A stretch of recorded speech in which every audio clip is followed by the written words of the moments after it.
সন্ধ্যার কিছু পরে দ্বারের বাহির হইতে ঘরের মধ্যে অন্ধকার দেখিয়া হেম রাগিয়া উঠিয়া ডাকিল, নন্দা, বাবুর ঘরে আলো জেলে দিসনি?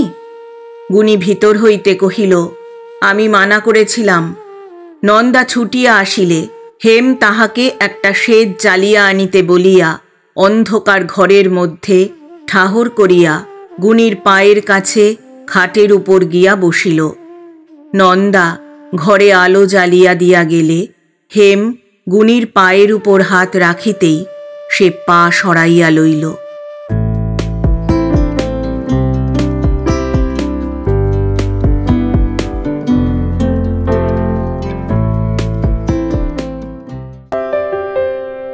শুভেচ্ছা বন্ধুরা, এক রাস শুভেচ্ছা আর ভালোবাসা। আমি অর্পিতা আর আপনারা শুনছেন এক ব্যাগ গপ্প ইউটিউব চ্যানেল। বন্ধুরা, শুরুতেই একটা ছোট্ট অনুরোধ, এখনও যারা এক ব্যাগ গপ্প চ্যানেলটি সাবস্ক্রাইব করেননি তাদের উদ্দেশ্যে বলি, আজই চ্যানেলটি সাবস্ক্রাইব করে সঙ্গে থাকুন, উৎসাহ পাব এগিয়ে চলার। আর যারা ইতিমধ্যেই এক ব্যাগ গপ্প চ্যানেলটিকে আপন করে নিয়েছেন তাদের জানাই আন্তরিক কৃতজ্ঞতা। এক ব্যাগ গপ্প চ্যানেলে আপনি শুনতে পাবেন এমন কিছু ভালো লাগা গল্প, যে গল্পকে জড়িয়ে ধরে বাঁচা যায় আজীবন।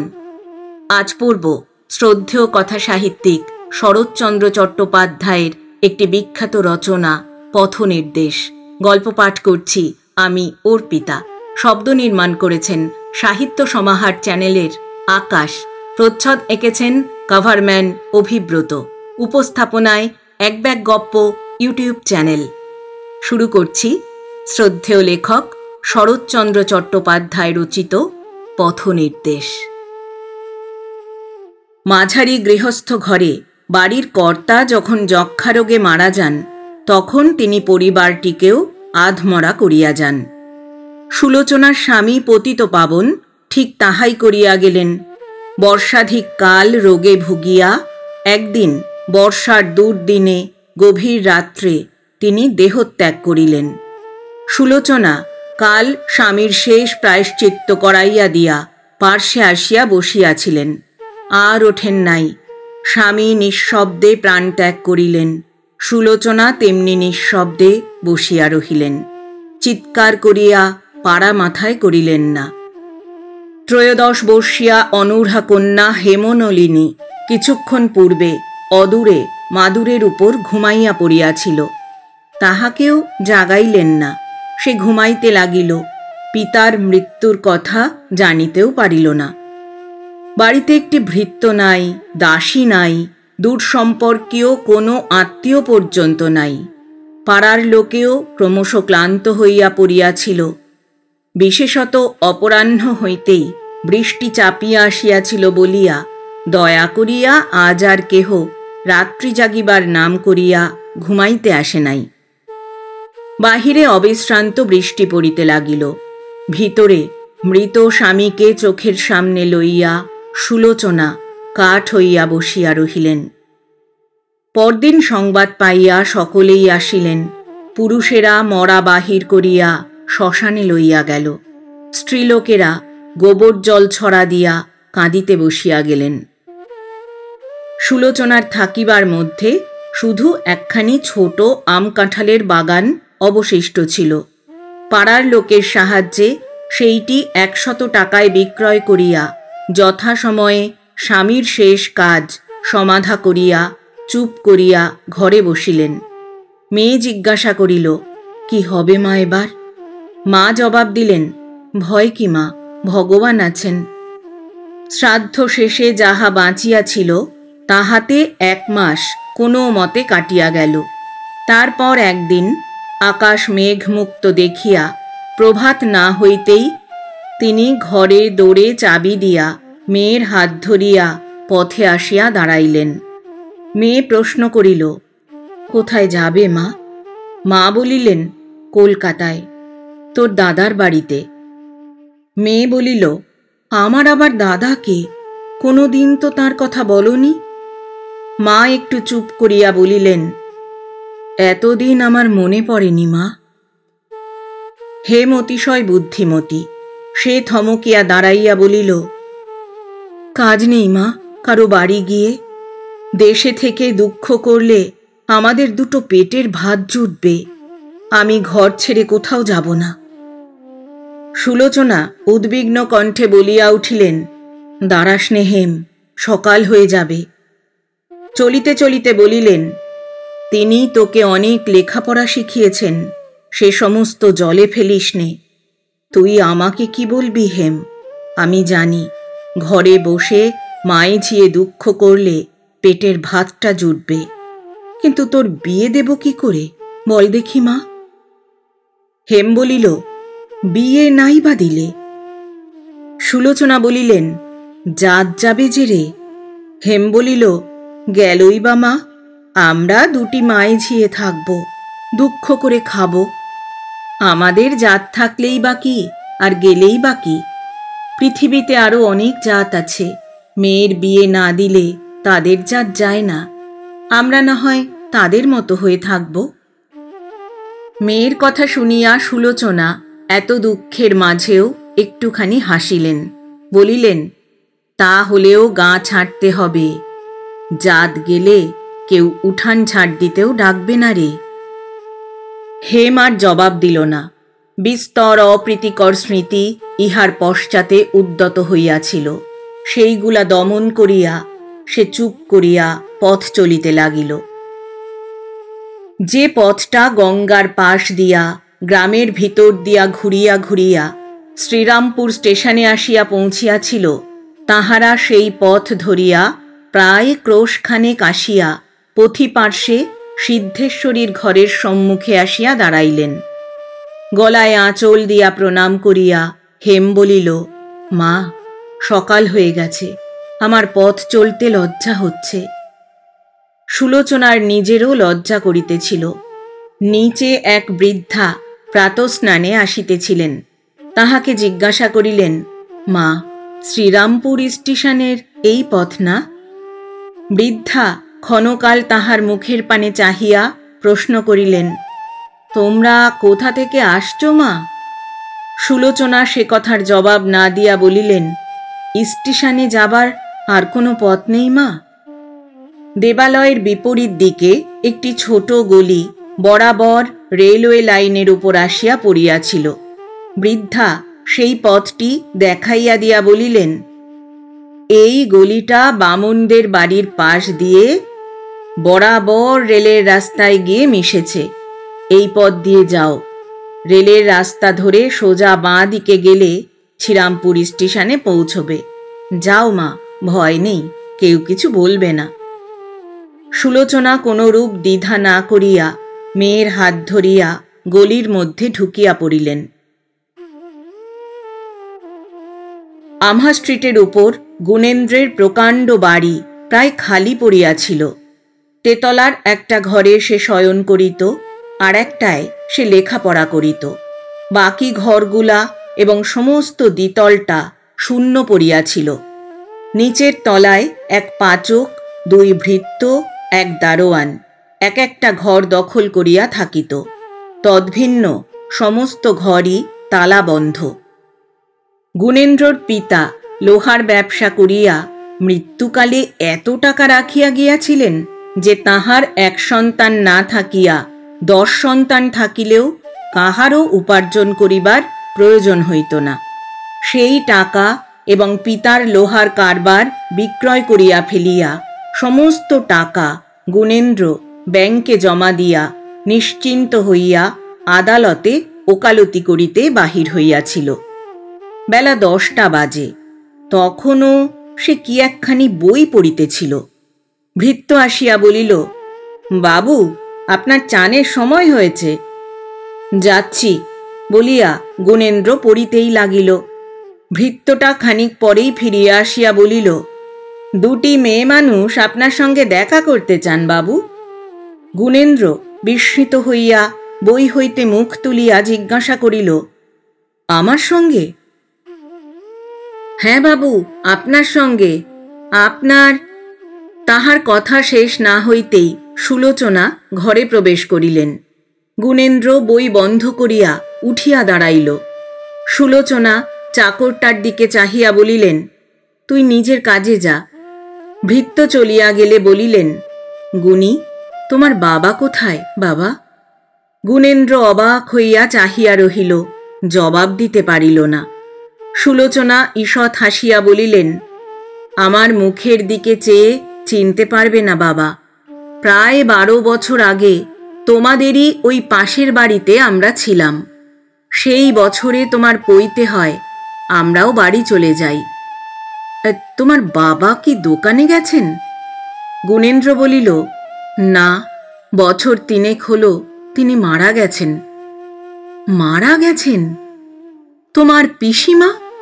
সুলোচনা বলিল, তিনিও নেই, তিনি বাবার পূর্বেই গেছেন। গুণেন্দ্র উত্তর দিল। সুলোচনা দীর্ঘ নিঃশ্বাস ফেলিয়া বলিলেন, দেখছি শুধু আমিই আছি। তোমার মা যখন মারা যান তখন তুমি 7 বছরেরটি। তারপর পৈতে না হওয়া পর্যন্ত আমার কাছেই তুমি মানুষ হয়েছিলে। হ্যাঁ গুণী, তোর সইমাকে মনে পড়ে না রে?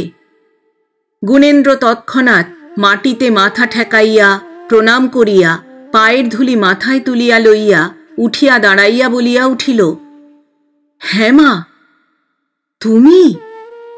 সুলোচনা হাত বাড়াইয়া তাহার চিবুক স্পর্শ করিয়া নিজের অঙ্গুলির প্রান্তভাগ চুম্বন করিয়া বলিলেন, হ্যাঁ বাবা, আমি।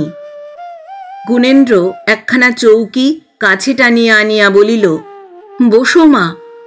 সুলোচনা হাসিয়া বলিলেন, যখন তোর আশ্রয়ে এসেছি তখন বসব বই কি। হ্যাঁ রে, তুই এখনো বিয়ে করিসনি? এবার গুণেন্দ্র হাসিয়া উঠিল, এখনো তো সময় হয়ে ওঠেনি মা। সুলোচনা বলিলেন, এইবারে হবে। বাড়িতে কি কেউ মেয়ে মানুষ নেই? গুণেন্দ্র বলিল, না। সুলোচনা বলিলেন, রাধে কে? গুণেন্দ্র বলিল, একজন বামুন আছে। সুলোচনা বলিলেন, বামুনের আর দরকার নেই, এখন থেকে আমি রাঁধব। আচ্ছা, সে কথা পরে হবে। আমার আরও 2-4টে কথা আছে, সেইগুলো বলে নি। আমার স্বামীর এখানকার কাজ যাবার পরে আমরা বাড়ি চলে যাই। হাতে কিছু টাকা তখন ছিল, দেশেও কিছু জমি জমা ছিল, এতেই একরকম স্বচ্ছন্দে দিন কাটছিল। তারপর গত বৎসর তাকে যক্ষা রোগে ধরে। চিকিৎসার খরচে, হাওয়া বদলানোর খরচে একেবারে সর্বশান্ত করে তিনি মাসখানেক পূর্বে স্বর্গে গেছেন। এখন অনাথাকে 2টি খেতে দিবি, এই প্রার্থনা। তার চোখ দিয়া টপ টপ করিয়া জল ঝরিয়া পড়িতে লাগিল। গুণেন্দ্রের চোখও ছলছল করিয়া উঠিল। সে কাতর হইয়া বলিল, মাকে মানুষে খেতে দেয় না, তুমি কি এই কথা মনে ভেবে এখানে এসেছ মা? সুলোচনা আঁচল দিয়া চোখের জল মুছিয়া বলিলেন, না বাবা, সে কথা মনে ভেবে আসিনি। তাহলে এত দুঃখেও বোধ করি আসতাম না। তোকে ছোটটি দেখে গেছি, আজ 12 বছর পরে দুঃখের দিনে যখনই মনে পড়েছে কোনো শঙ্কা না করেই চলে এসেছি। তাছাড়া আরও একটা কথা আছে। আমার মেয়ে হেমনলিনী, সে তোরই বোন, সে আবার আমার চেয়েও অনাথা। বিয়ের বয়স হয়েছে, কিন্তু বিয়ে দিতে পারিনি। তার উপায় তোকেই করে দিতে হবে রে। গুণেন্দ্র বলিল, তাকে কেন সঙ্গে আনুনি মা? সুলোচনা কহিলেন, এনেছি, কিন্তু সে বড় অভিমানিনী, পাছে এসব কথা শুনতে পায়। তাই তাকে নিচে বসিয়ে রেখে আমি একলাই ওপরে এসেছি। গুণেন্দ্র ব্যস্ত হইয়া উঠিয়া চাকরটাকে চিৎকার করিয়া ডাক দিয়া বলিল, ও নন্দা, নিচে হেম বসে আছে, যা শিগগির ডেকে নিয়ে আয়। সুলোচনা বলিলেন, তাকে উদ্ধার করতে তোর খরচ হবে, সে ঋণ আমি কোনো দিন। গুণেন্দ্র বাধা দিয়া তাড়াতাড়ি বলিয়া উঠিল, তবে মা, আমি বাইরে যাই, তোমার যা মুখে আসে বলো, কিন্তু আমার মা মরে যাবার পর তুমি যা করেছিলে সেসব ঋণের কথা যদি আমি তুলি, তাহলে বলে রাখছি মা, তোমাকেও লজ্জায় বাইরে গিয়ে দাঁড়াতে হবে। তার চেয়ে কাজ নেই, তুমিও চুপ করো, আমিও করি। সুলোচনা হাসিয়া বলিলেন, তাই ভালো। তবে মেয়েটা আসছে, তার সামনে আর বলা হবে না, তাই এই বেলা আর একটা কথা বলে রাখি। মনে করিসনি গুণী, আমি মায়ের চোখ নিয়ে এই কথা বলছি, কিন্তু হেম এলে দেখতে পাবি তোর বোন রূপে গুণে কোনো মানুষেরই অযোগ্য হবে না। তার বাপ তাকে অনেক লেখাপড়া শিখিয়েছেন, শেষ কয়েক বছর এইটি তার একমাত্র কাজ ছিল। আমি বলছি, ওই মেয়ে যার ঘরে যাবে তার ঘরই আলো হবে। ও হেম, এইদিকে আয় মা, ইনি তোর গুণী দাদা, প্রণাম কর।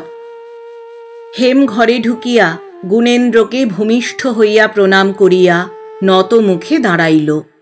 তাহার পথশ্রমে ক্লান্ত মুখের দিকে চাহিয়া গুণেন্দ্র বিস্ময়ে হতবুদ্ধি হইয়া দাঁড়াইয়া রহিল। সুলোচনা বোধ করি সেই ভাব লক্ষ্য করিয়াই বলিলেন, গুণী, হেমকে তোর হাতেই দিতাম, যদি না দেশাচারে নিষেধ থাকত। আমি মোলে হেমের 10 দিন অশৌচ হবে, তোকেও 3 দিন অশৌচ মানতে হবে, তাই ধর্মতো ও তোর বোন হয়। গুণেন্দ্র এবার নিজেকে সংবরণ করিয়া লইয়া হেমকে উদ্দেশ করিয়া বলিল, হেম, শুনলে তো, আমাদের একই মা, মায়ের বাড়িতে আমিও যেমন তুমিও তেমন। চলো তোমাদের খাবার জোগাড় করে দিই। সুলোচনা হঠাৎ বলিয়া উঠিলেন, গুণী, তোর গলায় পইতে দেখছি না যে? গুণেন্দ্র খালি গায়ে ছিল, সে নিজের গলার দিকে একবার চাহিয়া দেখিয়া হাসিয়া বলিল, আমরা ব্রাহ্ম। ব্রাহ্ম? ছি বাবা, কাজটা ভালো করনি। যাই হোক, প্রায়শ্চিত্ত করে পইতে নাও। সুলোচনা বলিলেন। গুণেন্দ্র বলিল, কাজটা যদিও ঠিক আমার করা নয়, বাবা নিজেই করে গেছেন, কিন্তু প্রায়শ্চিত্ত করবার কোনো আবশ্যক দেখি নে মা। ব্রাহ্ম মতটা মন্দ বলে মনে করি না।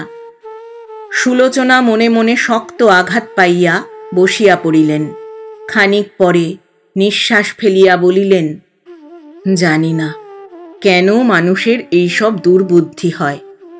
গুণেন্দ্র হাসিয়া বলিল, দুর্বুদ্ধির কথা অন্য সময়ও হতে পারবে মা, এখন রান্নাঘরের দিকে চলো।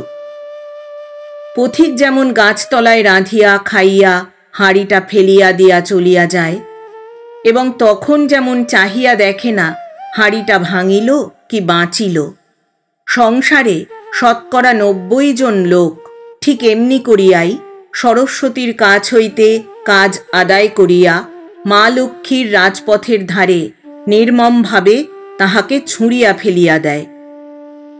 একবার ফিরিয়াও দেখে না তিনি ভাঙিলেন কি বাঁচিলেন। গুণেন্দ্র সেইরূপ করে নাই। সে চিরদিন যেভাবে শ্রদ্ধা করিয়া সেবা করিয়া আসিয়াছিল, উকিল হইয়াও ঠিক তেমনি করিয়াই সরস্বতীর সেবা করিতে লাগিল। তাহার পরিবার ঘর পুস্তকে ভরিয়া উঠিয়াছিল। সেই ঘরের মধ্যে হেমনলিনী ভারী আশ্রয় পাইল। গুণেন্দ্র গুছানো প্রকৃতির লোক ছিল না, তাই তাহার যে পুস্তক একবার আলমারির বাহিরে আসিত, তাহা শীঘ্র আর ভিতরে প্রবেশ করিতে পাইত না। টেবিল চেয়ার অবশেষে নিচের গালিচার উপর পড়িয়া পড়িয়া সুদীর্ঘকাল পরে যদি কোনো গতিকে নন্দার সাহায্যে ভিতরে প্রবেশ করিত, আবশ্যক হইলে আর বাহির হইত না, এমনি মিশিয়া যাইত। একটা পুস্তকের তালিকাও করা ছিল বটে, কিন্তু সেটাকে কাজে লাগাইবার কিছুমাত্র উপায় ছিল না।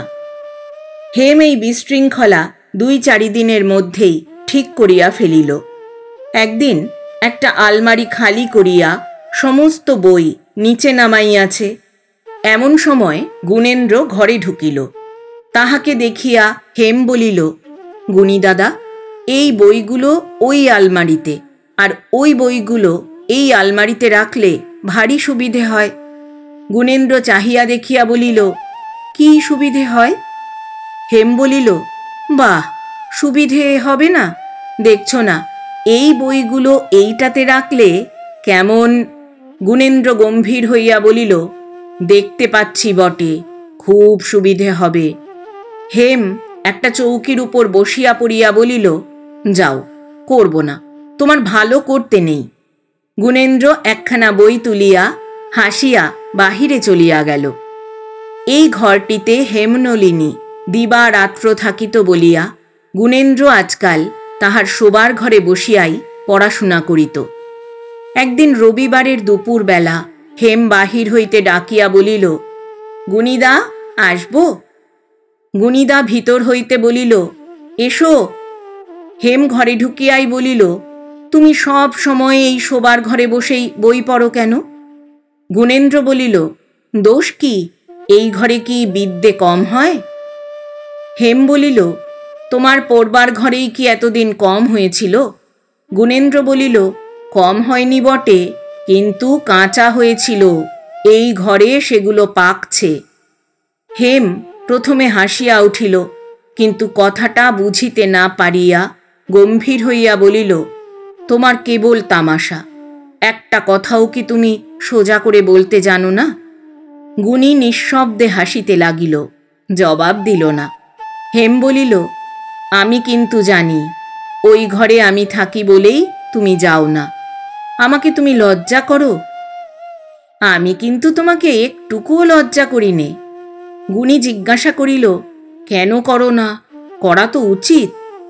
হেম হাত দিয়া একগাছা চুল কপালের উপর হইতে পিঠের দিকে সরাইয়া দিয়া বলিল, তোমাকে আবার লজ্জা করতে যাব কি? তুমি কি পর? সে হবে না গুণিদা, চলো সে ঘরে। বলিয়া সে বইগুলি তুলিয়া লইয়া বাহির হইয়া গেল। হেমের সর্বদা ব্যবহারের জন্য হার, চুড়ি, বালা প্রভৃতি কতগুলি অলঙ্কার গুণী কিনিয়া আনিয়াছিল। সুলোচনা দেখিয়া বলিলেন, কেন বাবা এই সব? গুণী বলিল, এই কটিতে কি হবে মা, আরও তো ঢের চাই, শুধু হাতে তো মেয়ে পার হবে না। সুলোচনা আর কথা কহিতে পারিলেন না, কিন্তু তিনি মনে মনে উদ্বিগ্ন হইয়া পড়িতেছিলেন।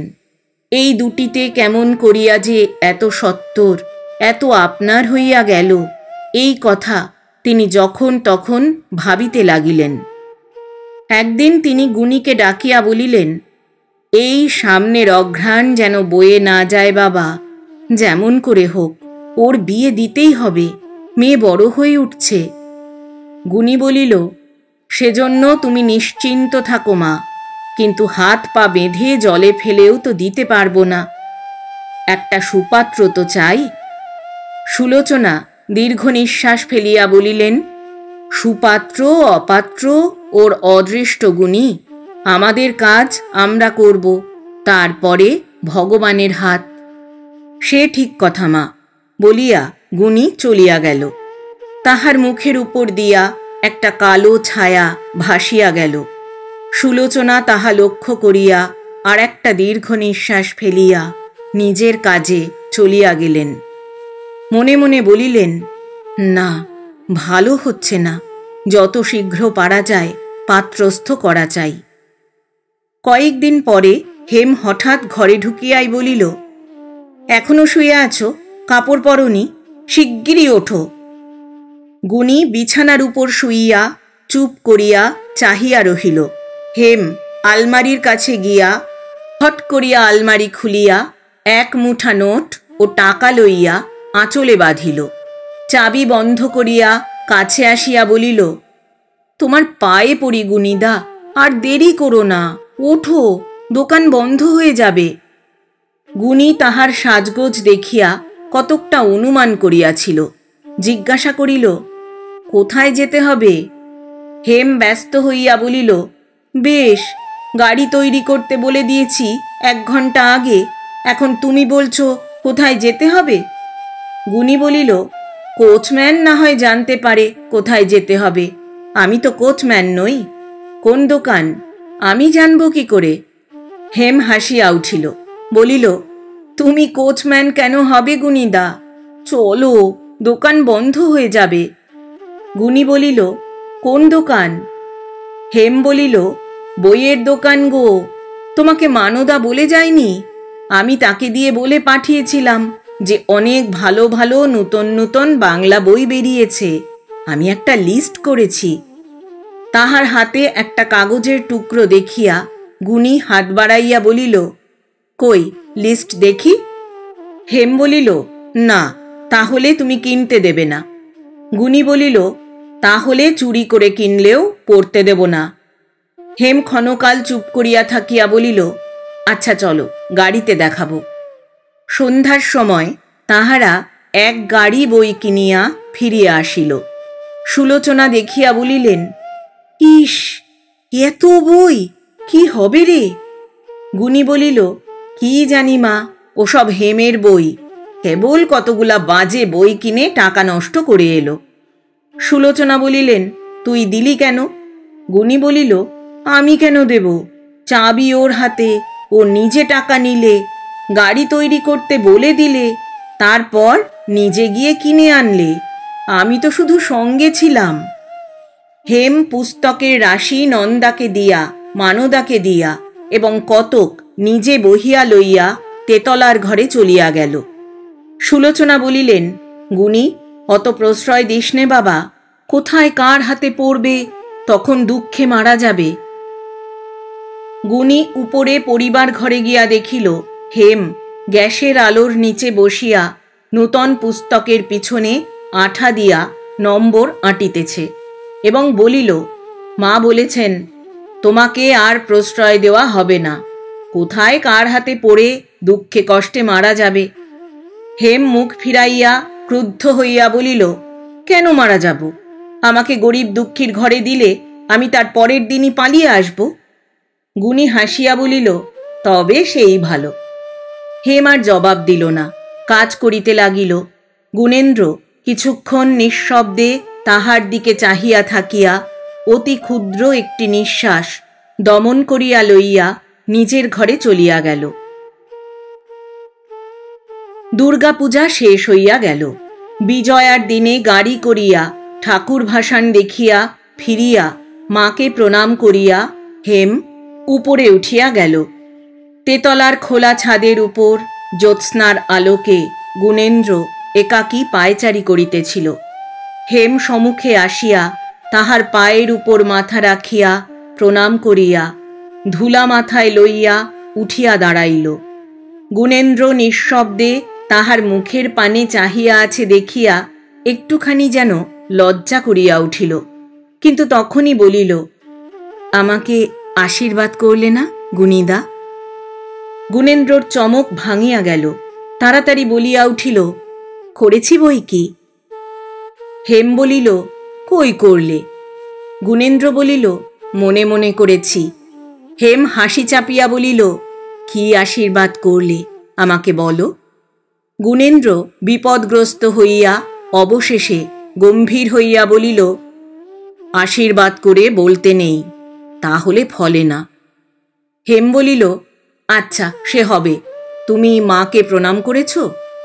গুণেন্দ্র বলিল, সে তো রোজ করি।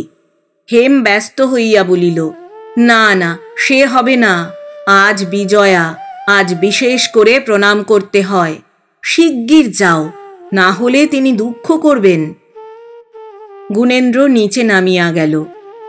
কার্তিক মাসের মাঝামাঝি একদিন হেম ঝড়ের মতো ঘরে ঢুকিয়াই বলিল, তোমাদের কি আর কথা নেই, আর কাজ নেই? কেন, তোমাদের কি করেছি আমি? বলিয়াই সে কাঁদিয়া ফেলিল। গুণেন্দ্র হতবুদ্ধি হইয়া বলিল, কি হয়েছে হেম? হেম কাঁদিতে কাঁদিতে বলিল, যেন কিছু জানে না। কি হয়েছে হেম?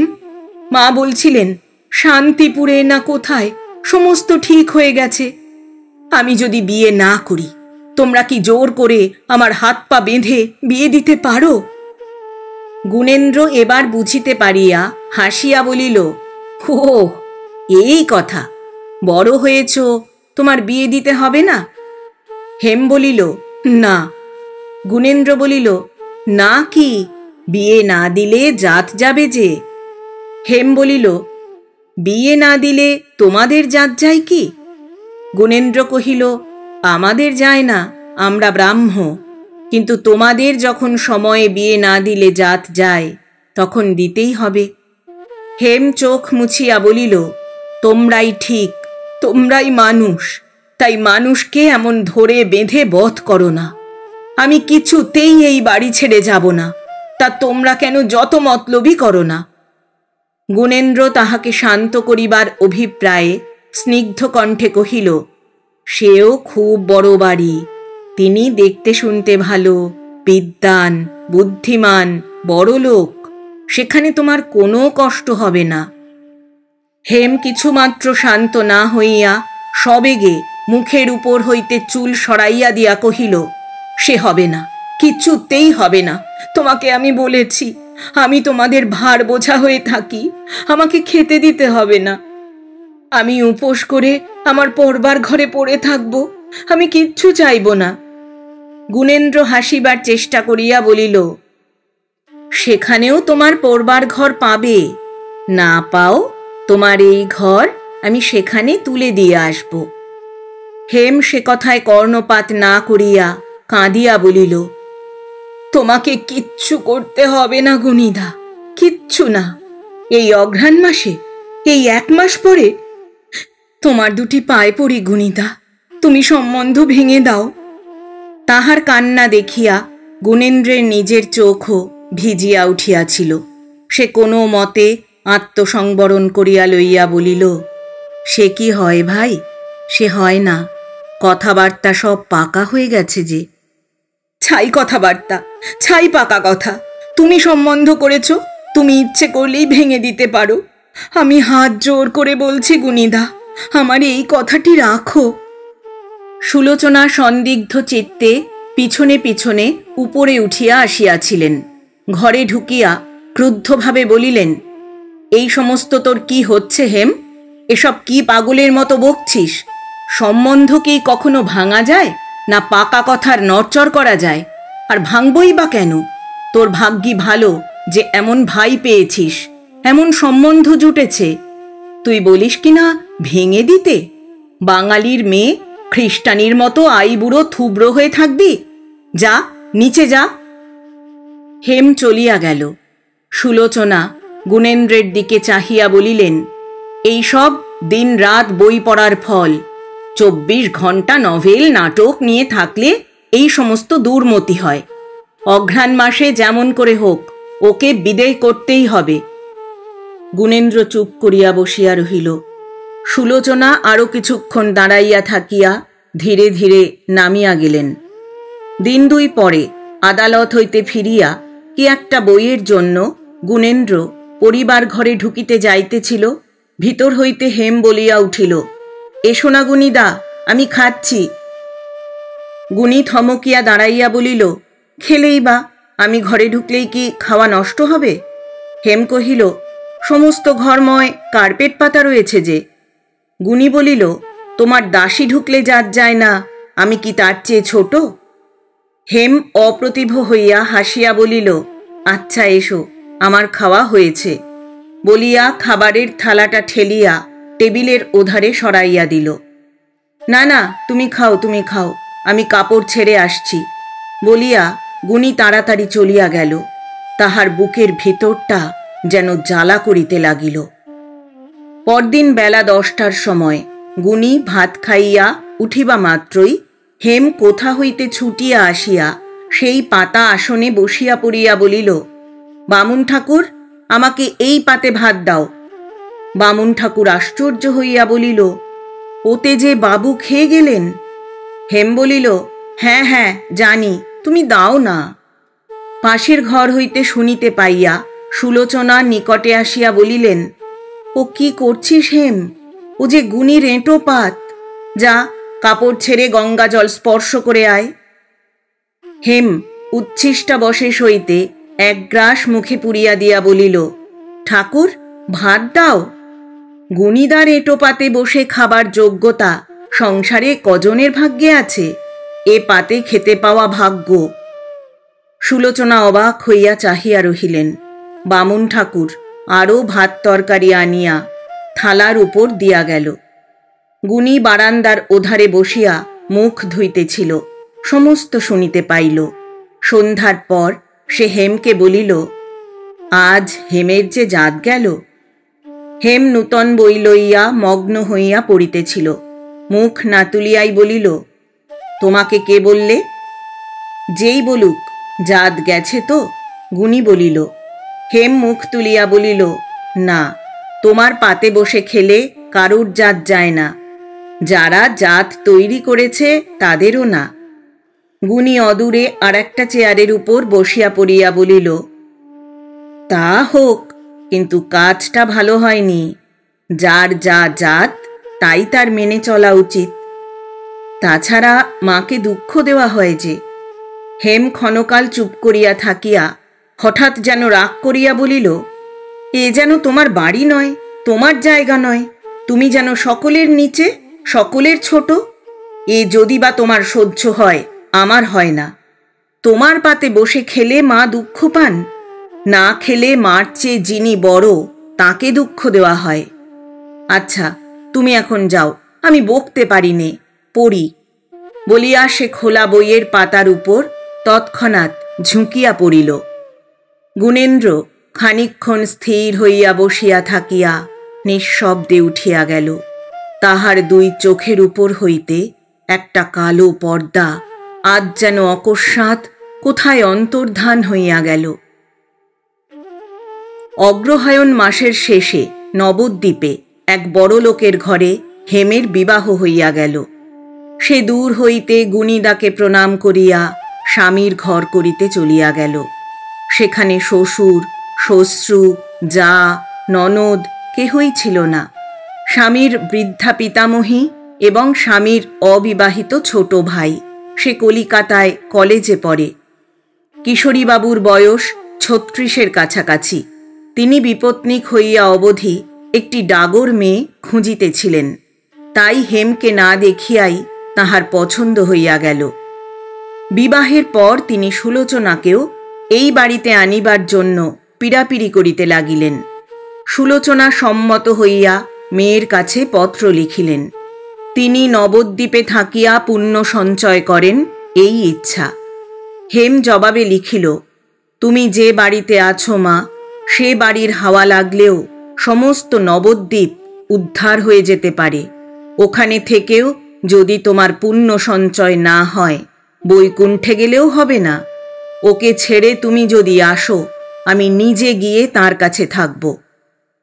মেয়েকে তিনি চিনিতেন, তাই যাইতে পারিলেন না বটে, কিন্তু মন তাহার কোথাকার অজানা নবদ্বীপের আশেপাশে দিবারাত্র ঘুরিয়া বেড়াইতে লাগিল। এমনি করিয়া আরো ৬ মাস কাটিয়া গেল। একদিন তিনি আর থাকিতে না পারিয়া কি একটা উৎসবের উপলক্ষ করিয়া নন্দাকে সঙ্গে করিয়া স্টিমারে চড়িয়া বসিলেন। সেখানে গিয়া তিনি মেয়েকে রোগা দেখিয়া দুঃখিত হইয়া বলিলেন, কেউ নাই মা এখানে, বোধ করি তোর যত্ন হয় না। মেয়ে হ্যাঁ না একটা জবাবও দিল না।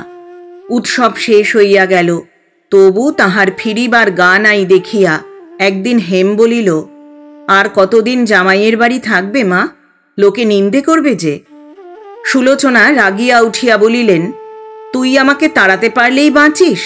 এ তবু তো আপনার মেয়ে জামাইয়ের বাড়ি, সেইখানেই কোন নিজের বাড়িতে ফিরে যাব শুনি?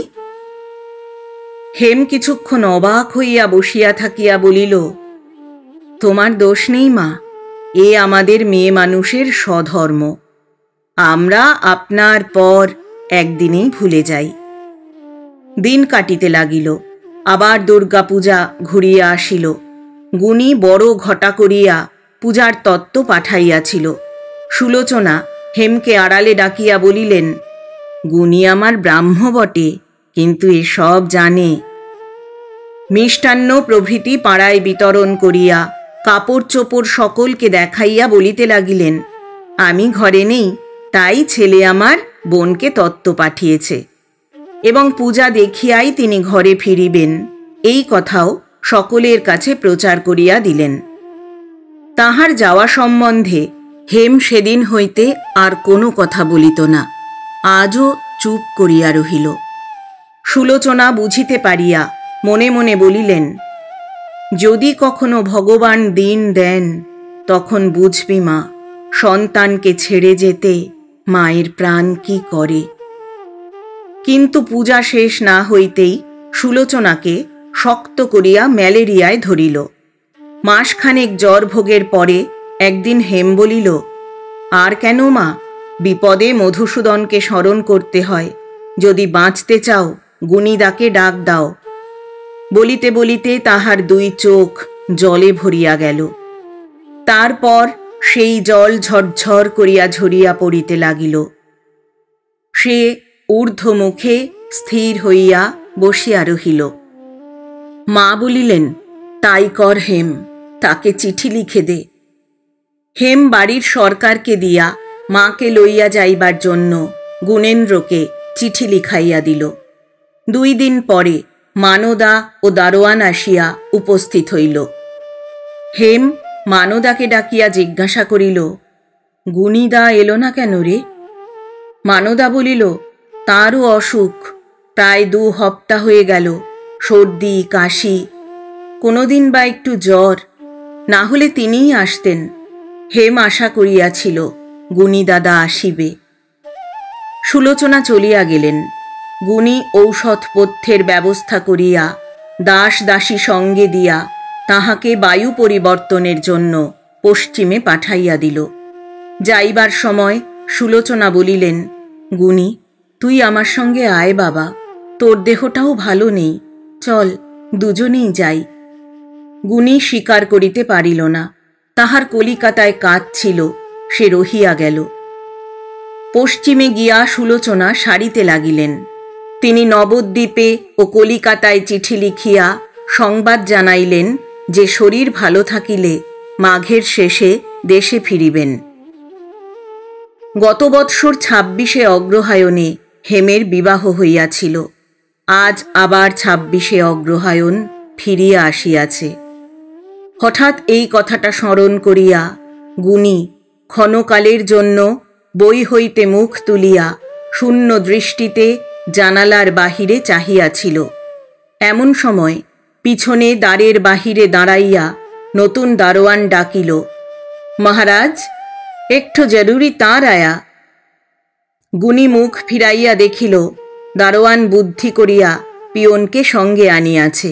সে খামখানা হাতে দিয়া দস্তখত লইয়া সেলাম করিয়া চলিয়া গেল। গুণী তার পড়িয়া আশ্চর্য হইয়া গেল। হেম খবর দিতেছে সে রওনা হইয়া পড়িয়াছে, হুগলিতে নামিয়া ট্রেনে করিয়া আসিবে। সুতরাং বেলা 3-4টার সময় হাওড়া স্টেশনে যেন গাড়ি পাঠানো হয়। সে কি জন্য আসিতেছে, সঙ্গে কে কে আছে, কিশোরীবাবু আছেন কিংবা একলাই আসিতেছে, কিছুই বোঝা গেল না। বাড়িতে স্ত্রীলোক কেহ ছিল না।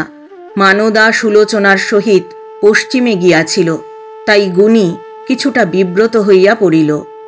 পুরাতন কোচম্যান গাড়ি লইয়া গেল এবং সন্ধ্যার কিছু পূর্বে হেমকে লইয়া ফিরিয়া আসিল।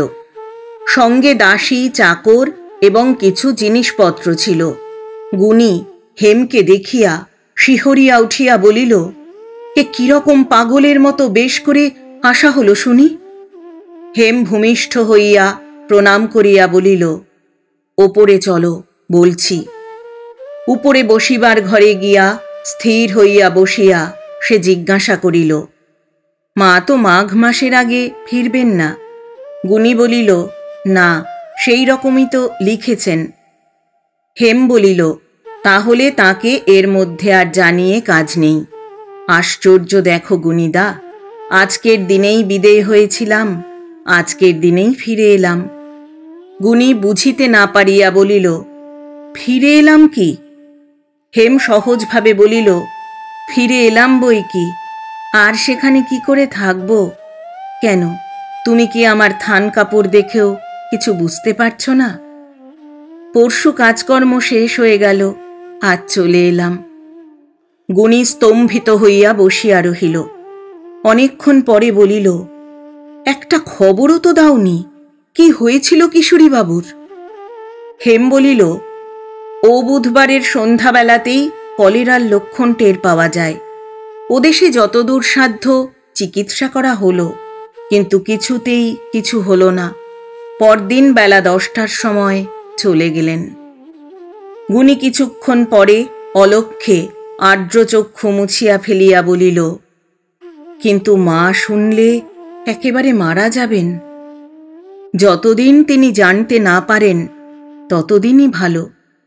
হেম কহিল, কি করবে গুণীদা, তোমরা ভগবানের বিরুদ্ধে ষড়যন্ত্র করেছিলে, সে কথা কেবল আমি মনে মনে টের পেয়েছিলাম। তখন তোমরা আমার কথা তো গ্রাহ্য করলে না, এখন কান্না আর হায় হায়। খিদে পেয়েছে, কি খাই বলো তো, কিন্তু ক্লান্ত হয়ে পড়েছি, অন্ন রাঁধতে পারবো না, কিছু ফলমূল খেয়েই আজকের দিন কাটাই। গুণী জিজ্ঞাসা করিল, ও বেলাতেও খাওয়া হয়নি তো? হেম বলিল, না, সকালে স্টিমার ধরতে হয়েছিল। মাঘের শেষে সুলোচনা ফিরিয়া আসিলেন, কিন্তু রোগমুক্ত হইয়া আসিতে পারিলেন না। তারপরে ঘরে আসিয়া এই দৃশ্য দেখিয়া সেই দিনই আবার শয্যা গ্রহণ করিলেন। এই শোক তাহার বুকে শেলের মতো বাজিল। চিকিৎসা ও শুশ্রূষার অন্ত রহিল না, কিন্তু কিছুতেই যেন কিছু হইতে চাহিল না। একদিন তাহার হাত পা ফুলিয়া উঠিল দেখিয়া গুণী অতিশয় চিন্তিত হইল। সেদিন তিনিও গুণীকে নিভৃতে পাইয়া বলিলেন, আর কি হবে বাবা, চেষ্টা করে আমাকে একটু শান্তিতে যেতে দে। গুণী চোখের জল চাপিয়া বলিল, এমনি কি হয়েছে মা, যে একেবারেই তুমি নিরাশ হয়ে পড়েছ?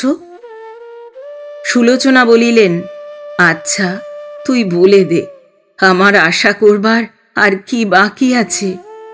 গুণী মুখ নিচু করিয়া বসিয়া রহিল। সুলোচনা বলিলেন, গুণী, আমি অত নির্বোধ নই বাবা।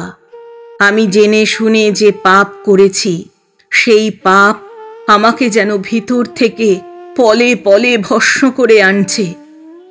ক্ষণকাল নীরব থাকিয়া আবার বলিলেন, একটি কথা আমাকে সত্য করে বল গুণী। আমি বেশ জানি একদিন তুই আমার হেমকে স্নেহ করতিস, আর একবার চেষ্টা করলে কি তাকে আবার স্নেহ করতে পারিস নে? গুণী মুখ নিচু করিয়া বলিল, তাকে তো চিরকালই স্নেহ করি মা, সেদিনও করেছি, আজও করি। তার জন্য তোমার কোনো ভাবনা নেই, আমি বেঁচে থাকতে সে কোনো দুঃখ পাবে না। সুলোচনা বলিলেন, তা জানি। আচ্ছা, এই আমার শেষ আশীর্বাদ তোদের উপর রইল।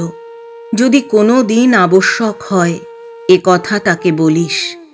আর একটা কথা বাবা, এখানে থাকতে হেম আমাকে চিঠি লিখেছিল, মা, যেখানে তুমি আছো সে বাড়ির হাওয়া লাগলে সমস্ত নবদ্বীপ উদ্ধার হয়ে যেতে পারে। ও বাড়িতে থেকেও যদি তোমাদের পুণ্য সঞ্চয় না হয়, বৈকুণ্ঠেও হবে না। আর বাবা, আমার মরণকালে আমার মাথায় হাত দিয়ে আশীর্বাদ করো, যেন পাপ মুক্ত হই। আমার অপরাধ যে কত বড় গুণী, সে আমি ছাড়া আর তো কেউ জানে না। গুণী নিঃশব্দে কাঁদিতে লাগিল। সে যথার্থই সুলোচনাকে মায়ের মতো ভালোবাসিত। সুলোচনা বলিলেন, হেমকে আমি কোনো কথাই বলে যেতে পারবো না।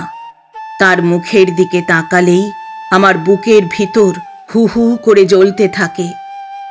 লোকে সৎমার গল্প করে, আমি সৎমার চেয়েও তার শত্রু। পরদিন অত্যন্ত বাড়াবাড়ি হইল। তাহার বাঁচিবার আশা সকলেই ত্যাগ করিল। তাহার শ্বাসকষ্টের সূত্রপাতেই তিনি হেমকে কাছে ডাকাইয়া তাহার চিবুক স্পর্শ করিয়া চুম্বন করিয়াই কাঁদিয়া ফেলিলেন। হেম, তবে বিদায় হলাম মা। হেম মায়ের বুকের উপর পড়িয়া ফুঁপাইয়া কাঁদিতে লাগিল। কতক্ষণ পরে তিনি ইশারায় উঠিতে বলিয়া বলিলেন, কাঁদিস নে মা, সুখে দুঃখে 15 বছর তোকে বুকে করে কাটিয়েছি। আজ সময় হয়েছে, তাই তোর বাপের কাছেই যাচ্ছি। আজ আমার সুখের দিন, আজ আমি কাঁদতাম না হেম, আজ হেসে আমোদ করে যেতাম, যদি না তোকে এমনি করে নষ্ট করতাম। আমি লজ্জায় দুঃখে তোর মুখের পানি যে চাইতেই পারছি না মা। হেম কাঁদিতে কাঁদিতে বলিল, কেন অমন করে তুমি বলছো মা? আমার কপালে যা ছিল তাই হয়েছে, এতে তোমার হাত কি? সুলোচনা বাধা দিয়া বলিলেন, আমার হাত ছিল, সে হাত আমি নিজের হাতেই কেটেছি। তুই বলছিস মন্দ কপাল, কিন্তু তোর কপালের মতো ভালো কপাল এই রাজ্যে একটি মেয়েরও ছিল না মা। আমি যদি না মাঝে পড়ে সমস্ত নষ্ট করে দিতাম।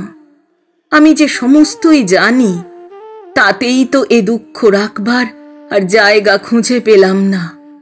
অজানা পাপের উপায় আছে, কিন্তু জেনে শুনে করা পাপ কোথায় মোচন করব মা? তাহার চোখ দিয়া টপ টপ করিয়া বড় বড় অশ্রু গড়াইয়া পড়িতে লাগিল। হেম আঁচল দিয়া তাহা মুছাইয়া দিলে। কিছুক্ষণ পরে সুলোচনা পুনরায় বলিলেন, মায়ের উপর রাগ রাখিস নে মা। পাছে এ কথা বললে তোর অকল্যাণ করা হয়, তাই বলতে পারলাম না। না হলে আজ মরণকালে হাত জোর করে বলতাম। হেম তাড়াতাড়ি তাহার মুখে হাত চাপা দিয়া কাঁদিয়া উঠিয়া বলিল, কি করলে তুমি সুখী হও আমাকে বলো, আমি তাই করব। আমি তো কোনো দিন তোমার অবাধ্য হইনি মা। সুলোচনা অনেক কষ্টে তাহার অবশ হাতখানি হেমের মাথায় রাখিয়া বলিলেন, সেই জন্যই তো পুড়ে মরছি হেম। আমার যা বলবার তা আমি গুণীকে বলেছি, দরকার হলে সেই তোকে বলবে। কিন্তু মা, আজ তুই এই কাপড়খানা তোর ছেড়ে আয়। যে কাপড় পরে 1 বছর আগে এই ঘরে এই খাটের উপর বসতিস, যেসব গয়না পরে আমাকে প্রণাম করতে এসেছিলি, আমার গুণীর দেওয়া সেই কাপড় সেই গয়না পরে আমার সামনে আয়। 1 দণ্ডের জন্যেও আমার নিজের পাপ থেকে আমায় মুক্তি দে। হেম নিঃশব্দে উঠিয়া গিয়া তাহার আদেশ পালন করিয়া ফিরিয়া আসিয়া বসিলে তাহার ওষ্ঠপ্রান্তে যেন ঈষৎ হর্ষের আভাস খেলা করিয়া গেল। তিনি অপেক্ষাকৃত সুস্থভাবে বলিলেন, মা, 34 বছর বয়সে আমার যে জ্ঞান কোনো দিন হয়নি, সেই জ্ঞান সেই বুদ্ধি এক নিমেষে হয়েছিল যেদিন পশ্চিম থেকে ফিরে এসে তোকে প্রথমে দেখি। লোকে বলে মাথায় বাজ পড়া, কি জানি মা কি রকম সে, কিন্তু সেদিন আমার যে ব্যথা বেজেছিল তার অর্ধেক ব্যথাও যদি বজ্রাঘাতে বাজে, তো সে ব্যথা আমার পরম শত্রুর জন্যেও কামনা করিনে। আমার দিব্যি রইল হেম, এই বেশ আর খুলে ফেলিস নে।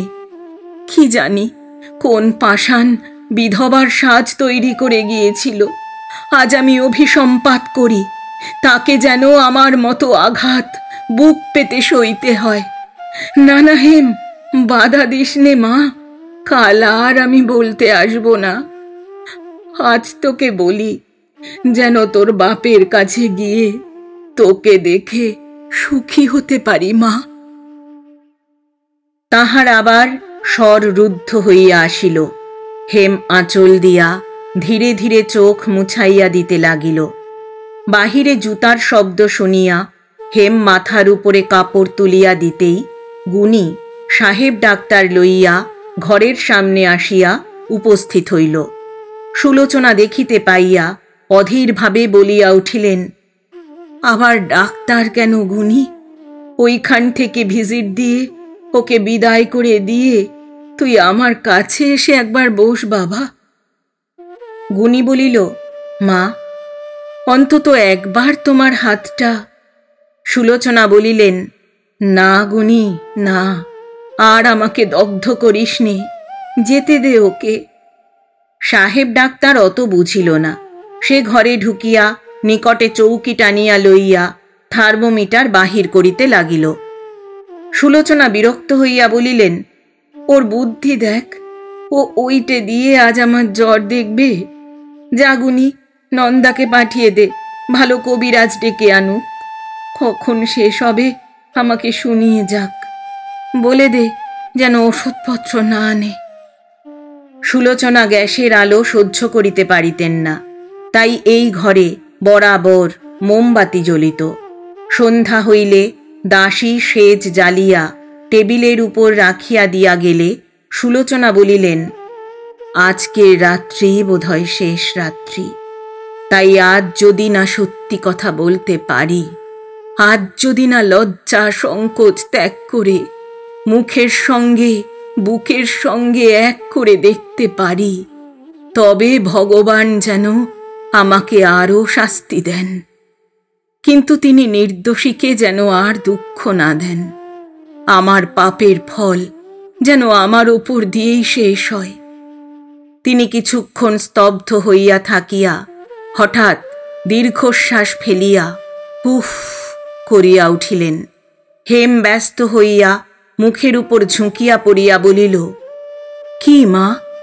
সুলোচনা আস্তে আস্তে বলিলেন, কিছুই নয় মা, শুধু তুই কি একা হেম? আমার গুণীর যে মুখ আমি চোখে দেখেছি, পাষাণেরও বোধ করি তাতে দয়া হতো, কিন্তু আমার হয়নি, অথচ সে আমাদের কি না করেছে। থাক, ওসব কথা আর তুলব না। কোনো দিন ওর অবাধ্য হোসনে মা, কোনো দিন তাকে দুঃখ দিসনে, এই কথাটা কোনো দিন ভুলিসনে মা। ওসব মানুষের বুকের ব্যথা স্বয়ং ভগবানের বুকে গিয়ে বাজে। তার যা ধর্ম তোর ধর্মও তাই। এ আমার আদেশ নয় হেম, এ তাঁর আদেশ, যার আদেশে তোরা একদিনের দেখাতেই চিরকালের মতো এক হয়ে গিয়েছিলি। ছিমা, লজ্জা কি? যিনি অন্তর্যামী, যিনি বুকের ভিতর লুকিয়ে বসে কথা কন, তাকে অস্বীকার করো না, তাকে অমান্য করো না। তার হুকুম আমার ভিতরেও কথা কয়েছিল, কিন্তু দর্প করে তা শুনিনি, অগ্রাহ্য করে অপমান করেছিলাম, তাই তার ফল পাচ্ছি। কিন্তু তোদের ওপর আমার এই শেষ অনুরোধ রইল মা, আমার অন্যায়, আমার পাপকে চিরকাল স্বীকার করে আমার দুষ্কৃতিকে যেন অক্ষয় করে রাখিস নে। মানদা আসিয়া বলিল, মা, কবিরাজ এসেছেন। সুলোচনা আস্তে আস্তে বলিলেন, তাকে আসতে বল। হেম, তুই একবার বাইরে যা মা। মায়ের মৃত্যুর পর হইতেই হেমের আচার ব্যবহারের আশ্চর্য পরিবর্তন দেখা দিল। কাছে থাকিয়াও সে যেন প্রতিদিন নিজেকে কোন সুদূর অন্তরালের দিকে ঠেলিয়া লইয়া যাইতে লাগিল। গুণেন্দ্র চিরদিন সহিষ্ণু ও নিস্তব্ধ প্রকৃতির লোক। এই পরিবর্তন সে প্রথমেই টের পাইল, কিন্তু নিঃশব্দে সহ্য করিয়া রহিল। অকস্মাৎ ধর্মের মধ্যে হেম কি রস পাইল সেই জানে। সে নাটক, নভেল, কবিতার বই তুলিয়া রাখিয়া রামায়ণ, মহাভারত, গীতা ও উপনিষদের বাংলা অনুবাদের মধ্যে নিজেকে সম্পূর্ণরূপে নিমজ্জিত করিয়া ফেলিল। মায়ের শপথ মনে করিয়া সে থান কাপড় আর পরিল না বটে, এবং কানের দুটি হীরার দুল, চুড়ি এবং হার খুলিয়াও রাখিল না সত্য, কিন্তু বৈধব্যের সমস্ত কঠোরতা অত্যন্ত নিষ্ঠার সহিত সে পালন করিয়া চলিতে লাগিল। সমস্ত রকমের বাহুল্য বর্জন করিয়া সে এক বেলা রাঁধিয়া খাইত। এইটুকু সময় এবং গৃহিণীর প্রয়োজনীয় কর্ম সমাধা করিতে যেটুকু সময় লাগে, সেইটুকু ছাড়া সমস্ত সময়টা সে ধর্মচর্চায় অতিবাহিত করিতে লাগিল। যদি বা কোনো সময় সে গুণীর কাছে আসিয়া বসিত, কিন্তু পরক্ষণেই কোনো একটা কাজের নাম করিয়া অন্যত্র চলিয়া যাইত। সে যে তাহার সঙ্গকে ভয় করিতে শুরু করিয়াছে, এই আকস্মিক ত্রস্ত পলায়নের দ্বারা তাহা এতই সুস্পষ্ট হইয়া উঠিত যে বহুক্ষণের নিমিত্ত গুণী শূন্য দৃষ্টিতে জানালার বাহিরে চাহিয়া স্তব্ধ হইয়া বসিয়া থাকিত। যত দিন কাটিতে লাগিল, তাহার আচার বিচারের ছোটখাটো কাজগুলা পর্যন্ত সুদৃঢ় আকার ধরিয়া উঠিয়া দাঁড়াইতে লাগিল। যেমন জেলের কর্তৃপক্ষ জেলের মধ্যে বেষ্টনের পর বেষ্টন তুলিয়া তাহার বড় কয়েদিগুলির পরিসর ছোট করিয়া আনিতে থাকে, হেম যেন ঠিক তেমনি সতর্ক হইয়া তাহার হৃদয়বাসী কোনো এক গভীর দুষ্কৃতকারীর চলাফেরার পথ অহরহ সংকীর্ণ করিয়া আনিতে লাগিল। একদিন সে হঠাৎ আসিয়া বলিল, গুণীদা, মন্ত্র নেব? গুণী মুখের দিকে চাহিয়া বলিল, কি মন্ত্র? গুরুমন্ত্র? হেম বলিল, হ্যাঁ। গুণী হাসিয়া বলিল, ভয় নেই ভাই, তোমাকে আত্মরক্ষার জন্যে নিত্য নূতন কবচ আঁটতে হবে না। হেম বোধ করি একথা বুঝিতে পারিল না। কিছুক্ষণ চাহিয়া থাকিয়া বলিল, গুরুমন্ত্রের দরকার নেই? গুণী বলিল, আছে, কিন্তু সে বয়স এখনো তোমার হয়নি। তাছাড়া কে তোমাদের গুরু সে তো আমি জানি নে। হেম বলিল, সে গুরুতে আমার কাজ নেই, আমি তোমার কাছ থেকে দীক্ষা নেব। গুণী আশ্চর্য হইয়া বলিল, আমার কাছ থেকে দীক্ষা নেবে? আমি দীক্ষার কি জানি হেম? তাছাড়া তোমরা হিন্দু, আমি ব্রাহ্ম। হেম বলিল, আমি সে জানি নে। মা বলেছিলেন, তোমার যা ধর্ম আমারও তাই ধর্ম। আচ্ছা গুণীদা, এ কথার অর্থ কি? এ কথার কি অর্থ গুণী তাহা জানিত, কিন্তু তাহা না বলিয়া সহজভাবে সে বলিল, বোধ করি তিনি বলেছিলেন সব ধর্মই এক। হেম বলিল, কিন্তু সব ধর্ম তো এক নয়। গুণী ক্ষণকাল নীরব থাকিয়া বলিল, হেম, এসব আলোচনা আমি কখনো পরের সঙ্গে করিনে। হেম বলিল, কিন্তু আমি তো তোমার পর নই। গুণী প্রত্যুত্তরে বলিয়া উঠিল, না, তুমি আমার পরমাত্মীয়, কিন্তু তোমার সঙ্গেও আমি এই সমস্ত চর্চা করব না। হেম হতাশভাবে নিঃশ্বাস ফেলিয়া বলিল, যদি বলবে না তবে আর আমি কি করে শুনব? গুণী তাহার মুখ দেখিয়া অনুতপ্ত হইয়া বলিল, তুমি কি শুনতে চাও? হেম বলিল, গুণীদা, যেদিন আমি জোর করে তোমার পাতে বসে খেয়েছিলাম, তুমি সেদিন নিষেধ করে বলেছিলে কাজটা ভালো করনি, যার যা জাত তার তাই মেনে চলা উচিত। আজ বলছো সব ধর্মই এক, কোনটা সত্যি? গুণী কহিল, সেদিন আমি সাধারণভাবেই বলেছিলাম, তবুও দুটো কথাই সত্য। জাত আর ধর্ম এক জিনিস নয়। একটা দেশাচার, লোকাচার, শুদ্ধমাত্র কালের বস্তু, কিন্তু অপরটা ইহকাল পরকাল, দুই কালেরই বস্তু। কিন্তু তাই বলে ধর্ম মেনে চললেই যে জাত মেনে চলা হয় তাও না, আবার জাত মেনে চললেই যে ধর্ম মানা হয় তাও নয়। জাত না মেনে চলায় দুঃখ আছে, সবাই সেই দুঃখ সইতে পারে না, পারার প্রয়োজনও সবসময় হয় না। তাই তোমাকে আমি সেদিন ও কথা বলেছিলাম। কিছুক্ষণ মৌন থাকিয়া বলিল, হেম, এ দুটো আলাদা, অথচ মিশে আছে। মিশে আছে বলেই দেশভেদের সঙ্গে ধর্মেরও নানা ভেদ হয়ে গিয়েছে। ধর্মের যেটা গোড়ার কথা সেটা পরকালের কথা, মরণই শেষ নয়, এই কথা। এই বুনিয়াদের ওপর তুমি হিন্দু, তুমি দাঁড়িয়ে আছো, আমি ব্রাহ্ম, আমিও দাঁড়িয়ে আছি। ঈশ্বরকে সকল ধর্মে হয়তো মানে না, কিন্তু মরণ হলেই যে নিষ্কৃতি পাবার জো নেই, এই কথাটা নিগ্রোদের দেশ থেকে ল্যাপল্যান্ডের দেশ পর্যন্ত সকল দেশের ধর্মই স্বীকার করে। মৃত্যুর পরের ভাবনা তাই তুমিও ভাবো, আমিও ভাবি, হতে পারে আলাদা রকম করে ভাবি, কিন্তু ভাবনার আসল বস্তুটা যে এক। এই কথাটাই মা হয়তো মরণকালে তোমাকে উপদেশ দিয়ে গেছেন।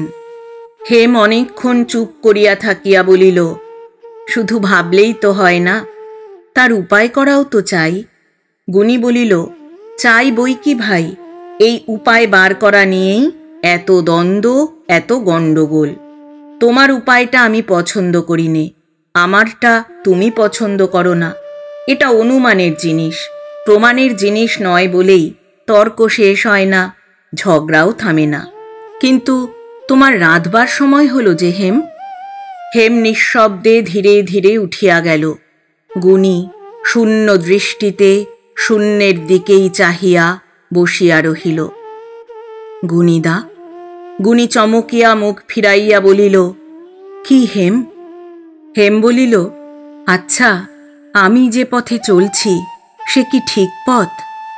গুণী বলিল, কি করে বলবো ভাই, সে কথা তুমিই জানো।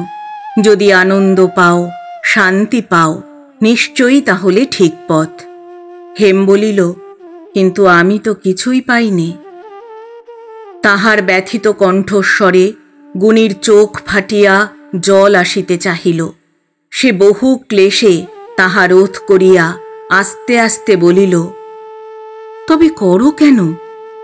হেম বলিল, কি জানি গুণীদা, কিসে যেন আমাকে টেনে নিয়ে যায়, যেন জোর করে করায়, আমি থামতে পারি নে।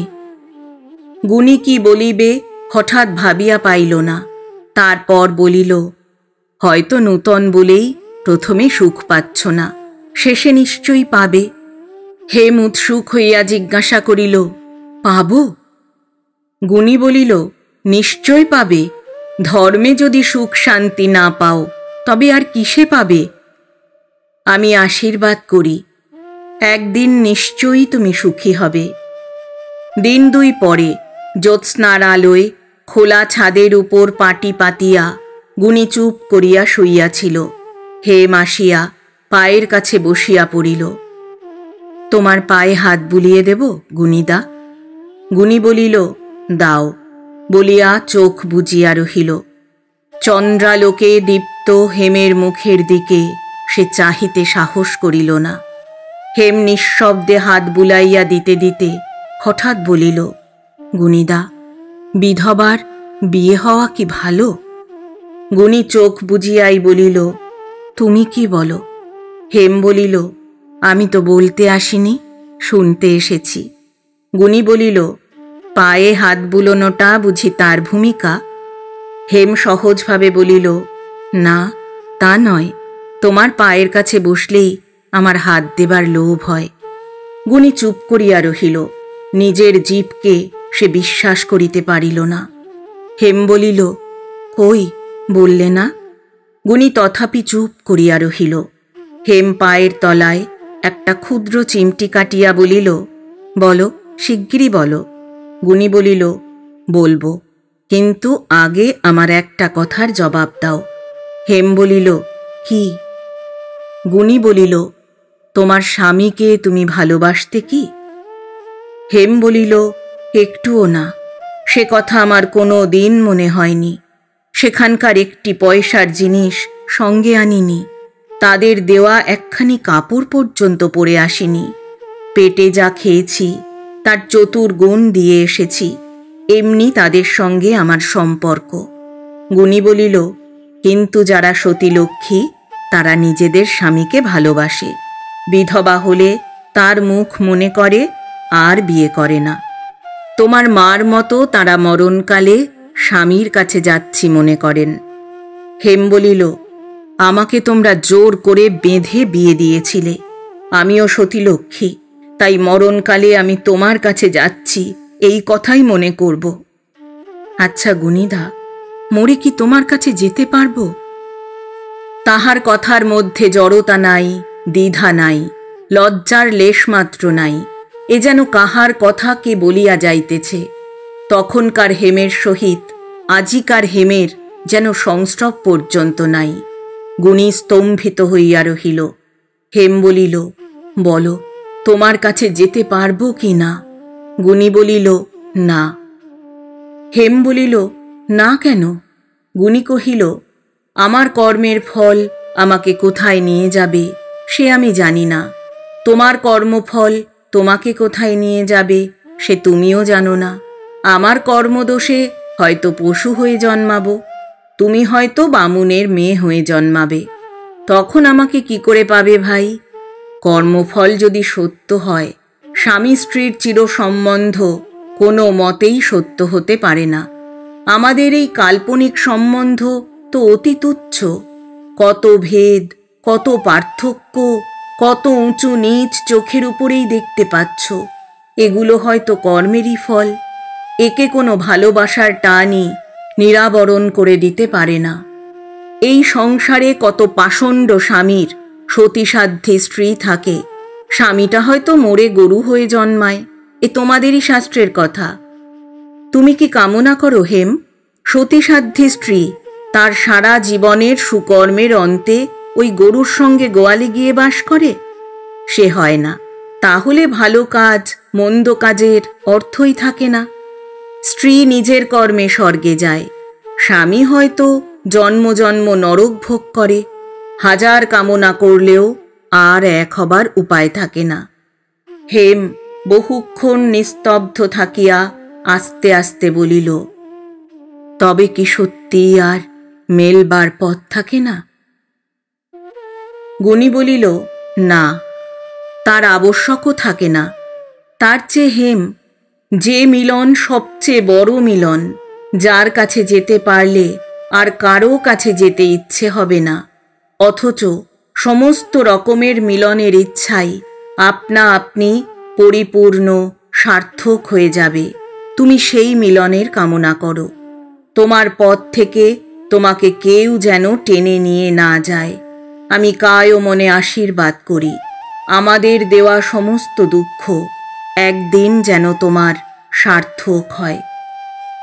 চাঁদের আলোয় হেম দেখিতে পাইল গুণীর চোখ দিয়া ফোঁটা ফোঁটা জল গড়াইয়া পড়িতেছে। সে পায়ের উপর মাথা ঠেকাইয়া প্রণাম করিয়া আস্তে আস্তে উঠিয়া গেল।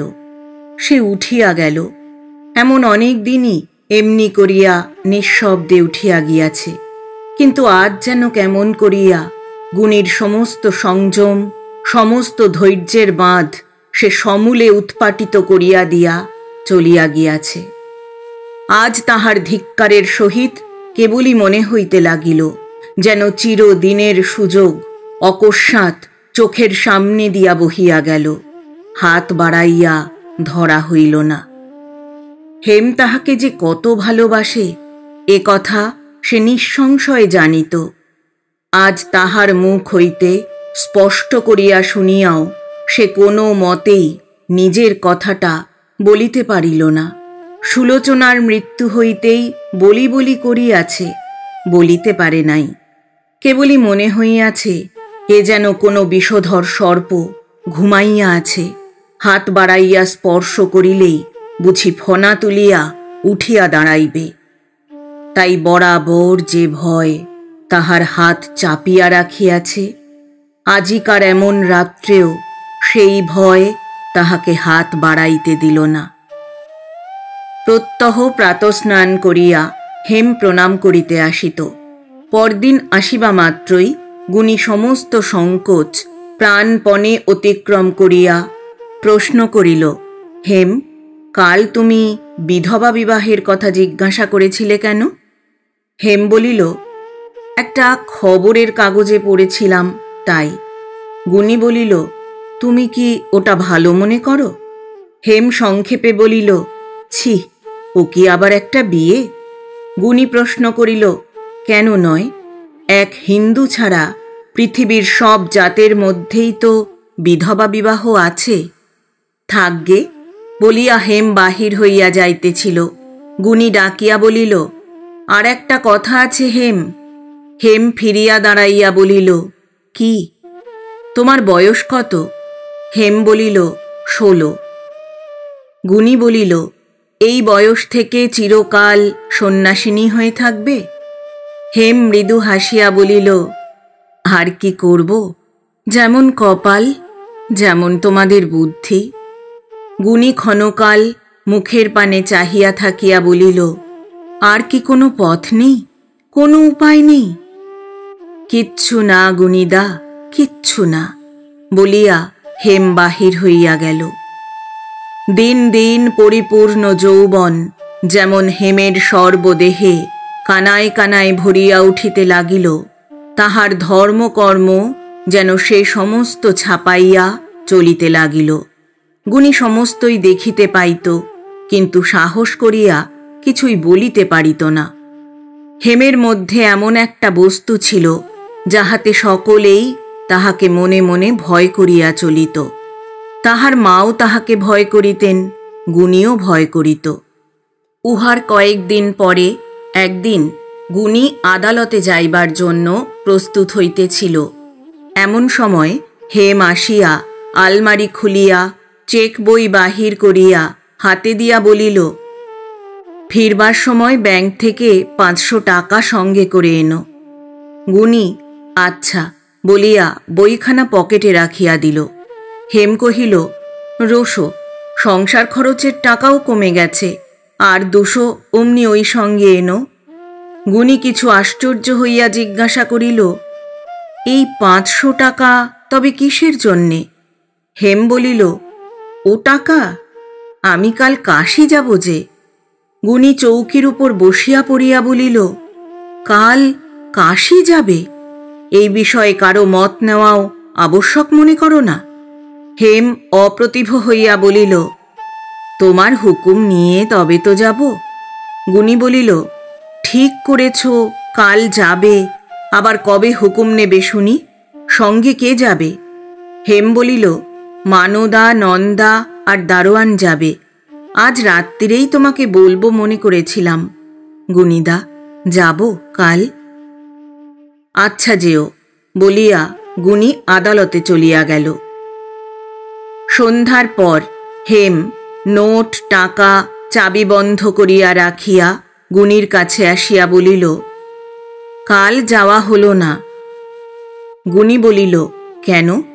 হেম বলিল, আজ দুপুরবেলা বামুন ঠাকুরের ঘর থেকে টেলিগ্রাফ এসেছিল তার মায়ের ব্যামো। আমি 3 মাসের মাইনে দিয়ে তাকে ছুটি দিয়েছি, সে চলে গেছে। গুণী বলিল, রাঁধবে কে? হেম বলিল, যতদিন লোক না পাওয়া যায় ততদিন আমি রাঁধব। গুণীদা, তুমি একটা বিয়ে করো। গুণী বলিল, কেন? হেম বলিল, কেন আবার কি? বিয়ে করবে না? সংসার চালাবে কে?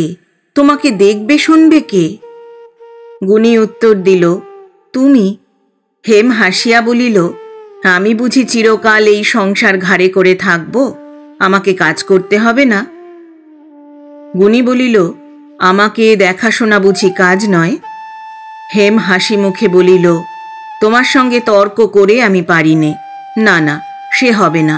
তোমাদের বেশ বড় মেয়ে পাওয়া যায়, দেখে শুনে একটি বিয়ে করো, আমি তার হাতে সংসার দিয়ে কাশী যাই। গুণী বলিল, আচ্ছা, তুমিও একটি বিয়ে করো, আমিও করি। এইমাত্র হেম হাসিতেছিল, এক মুহূর্তে তাহার সমস্ত হাসি যেন উড়িয়া গেল। সে গম্ভীর হইয়া বলিল, ছি, ও কি তামাশা গুণীদা, কোনো দিন ওই কথা মুখেও এনো না। গুণী আর কথা কহিতে পারিল না, মুখের পানে চাহিয়া নিস্তব্ধ হইয়া রহিল। হেম উঠিয়া গেল। মাস 2 কাশী থাকিয়া গুণীর অসুখের সংবাদ পাইয়া হেম বাড়ি আসিল। সে আসিয়া না পড়িলে অসুখ হয়তো আরো কঠিন হইয়া দাঁড়াইত। আসিয়া শুশ্রূষা করিয়া কিছুদিনের মধ্যেই তাহাকে সুস্থ করিয়া তুলিল। বাহিরে মুষলধারে বৃষ্টি পড়িতেছিল। গুণী শয্যার উপর বসিয়া সারসির ভিতর দিয়া তাহাই দেখিতেছিল আর ভাবিতেছিল হেমের কথা। একটা পরিবর্তন তাহার চোখে পড়িয়াছিল। হেম পূর্বে প্রত্যহ নিয়মিত প্রণাম করিয়া যাইত, এবারে সেটা আর দেখা গেল না। মানদাকে দিয়া হেমকে সে ডাকিতে পাঠাইয়াছিল। মানদা আসিয়া বলিল, দিদি ঠাকরুন জপ করছেন। 2 ঘণ্টা পরে হেম ঘরে ঢুকিয়া বলিল, আমাকে ডাকছিলে? গুণী বলিল, হ্যাঁ, একটু বসো। হেম কহিল, কিন্তু এখনো যে আমার জপ সারা হয়নি। গুণী বলিল, 2 ঘণ্টাতেও জপ সারা হয়নি? হেম কহিল, 2 ঘণ্টাতে কি হবে? গুরু বলেছেন অন্তত 2000 জপ করা চাই। গুরু বলেছেন? গুরুকে? গুণী জিজ্ঞাসা করিল। হেম বলিল, আমি যে এবার কাশীতে মন্ত্র নিয়েছি। আমার গুরু কাশীবাসী সন্ন্যাসী। আহা, তাকে দেখলে আর সংসারে ফিরতে ইচ্ছে করে না। আবার কতদিনে তার চরণ দর্শন পাব, তাই ভাবি। মনে করছি কাল পরশুর মধ্যেই ফিরব। গুণী কিছুক্ষণ চুপ করিয়া থাকিয়া বলিল, কাল পরশুর মধ্যে কি করে ফিরবে? আমি তো এখনো বেশ সারিনি হেম, আমাকে দেখবে কে? হেম একটু অপ্রতিভ হইয়া বলিল, ও কিছু নয়, ওটুকু দুদিনেই সেরে যাবে। গুণী বলিল, অন্তত সে 2 দিন তো তোমায় থাকতে হবে। আচ্ছা, না হয় থাকব বলিয়া হেম চলিয়া যাইতেছিল। গুণী ডাকিয়া বলিল, শোনো, কাল পরশুই যেও, কিন্তু আবার কতদিনে ফিরবে? এখন বোধহয় শীঘ্র ফিরতে পারবো না। আমাকে তুমি মাসে 100 টাকা করে পাঠিও, তাতেই চলে যাবে, তার কমে হবে না। হেম উত্তর দিল। গুণী বলিল, টাকার কথা হচ্ছে না তো হেম, তোমার 100 টাকার জায়গায় 200 টাকা লাগলেও আমি পাঠাবো, কিন্তু সত্যিই কি তুমি আর ফিরবে না? হেম বলিল, কি করতে আর ফিরব? গুণী বলিল, যদি আমার মৃত্যু সংবাদ পাও তাহলে ফিরবে। হেম ব্যথিত হইয়া বলিল, ও কি কথা গুণীদা? গুণী বলিল, বলা তো যায় না ভাই, তাই সময় থাকতে বলে রাখা ভালো। আমার উইলের মধ্যে তোমাকে টাকা দেবার ব্যবস্থা করা থাকবে, আর থাকবে এই বাড়িটা। যদি কখনো এদেশে আসো, এই বাড়িতে এই ঘরে শুয়ো, এই আমার অনুরোধ। হেম কি একটা কথা বলিতে যাইতেছিল, কিন্তু তাহা চাপিয়া গিয়া বলিল, আমি বলছি গুণীদা, তোমার কোনো ভয় নেই। এখন শরীরটা দুর্বল বলেই ওসব মনে হচ্ছে, বোধহয় তাই হবে বলিয়া গুণী বাহিরের বৃষ্টির দিকে চাহিয়া রহিল। হেম বিষণ্ণ মুখে বাহির হইয়া গেল।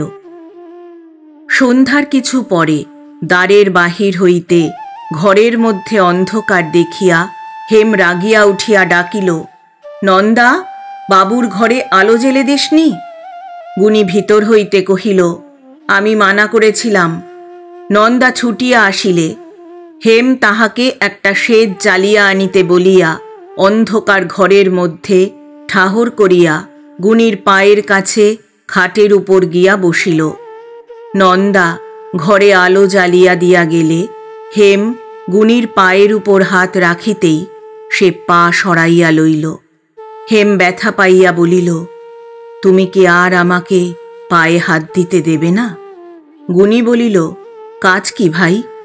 তোমার গুরুর হয়তো নিষেধ থাকতে পারে।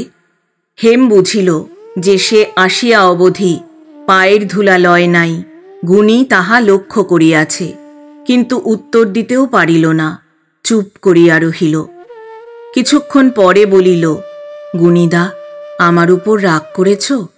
গুণী বলিল, আমি কি কোনো দিন তোমার উপর রাগ করেছি হেম?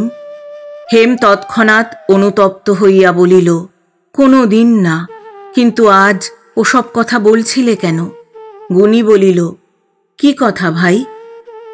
হেম বলিল, উইল করার কথা, আরো কত কি কথা। আমি বলছি গুণীদা, তুমি ভালো হয়ে যাবে, তুমি কিছু ভয় করো না। গুণী একটুখানি হাসিয়া বলিল, ভালো না হওয়ায় আমার কি খুব ভয় বলে তোমার মনে হয়? হেম কাঁদো কাঁদো হইয়া বলিল, তোমার পায়ে পড়ি, তুমি ওসব কথা বলো না। তুমি ভালো না হলে আমি বাঁচব কি করে? গুণী বলিল, তুমি চলে গেলেই বা আমি বাঁচব কি করে? তাই যদি ধরে রাখি, যদি যেতে না দিই? হেম ক্ষণকাল নীরব থাকিয়া বলিল, আমাকে ধরে রেখে তোমার লাভ কি? লাভ? গুণী আর বলিতে পারিল না, নিস্তব্ধ হইয়া রহিল। বাহিরের বড় বড় বৃষ্টির ফোঁটা পটপট শব্দে সারসির গায়ে আঘাত করিতে লাগিল। এক একবার দমকা হাওয়ায় খোলা দরজার ভিতর দিয়া আসিয়া সেজের বাতির আলো নিবাইবার উপক্রম করিতে লাগিল। নিচে চাকরদের অস্পষ্ট কোলাহল শোনা যাইতে লাগিল। তবুও দুইজনে চুপ করিয়া বসিয়া রহিল।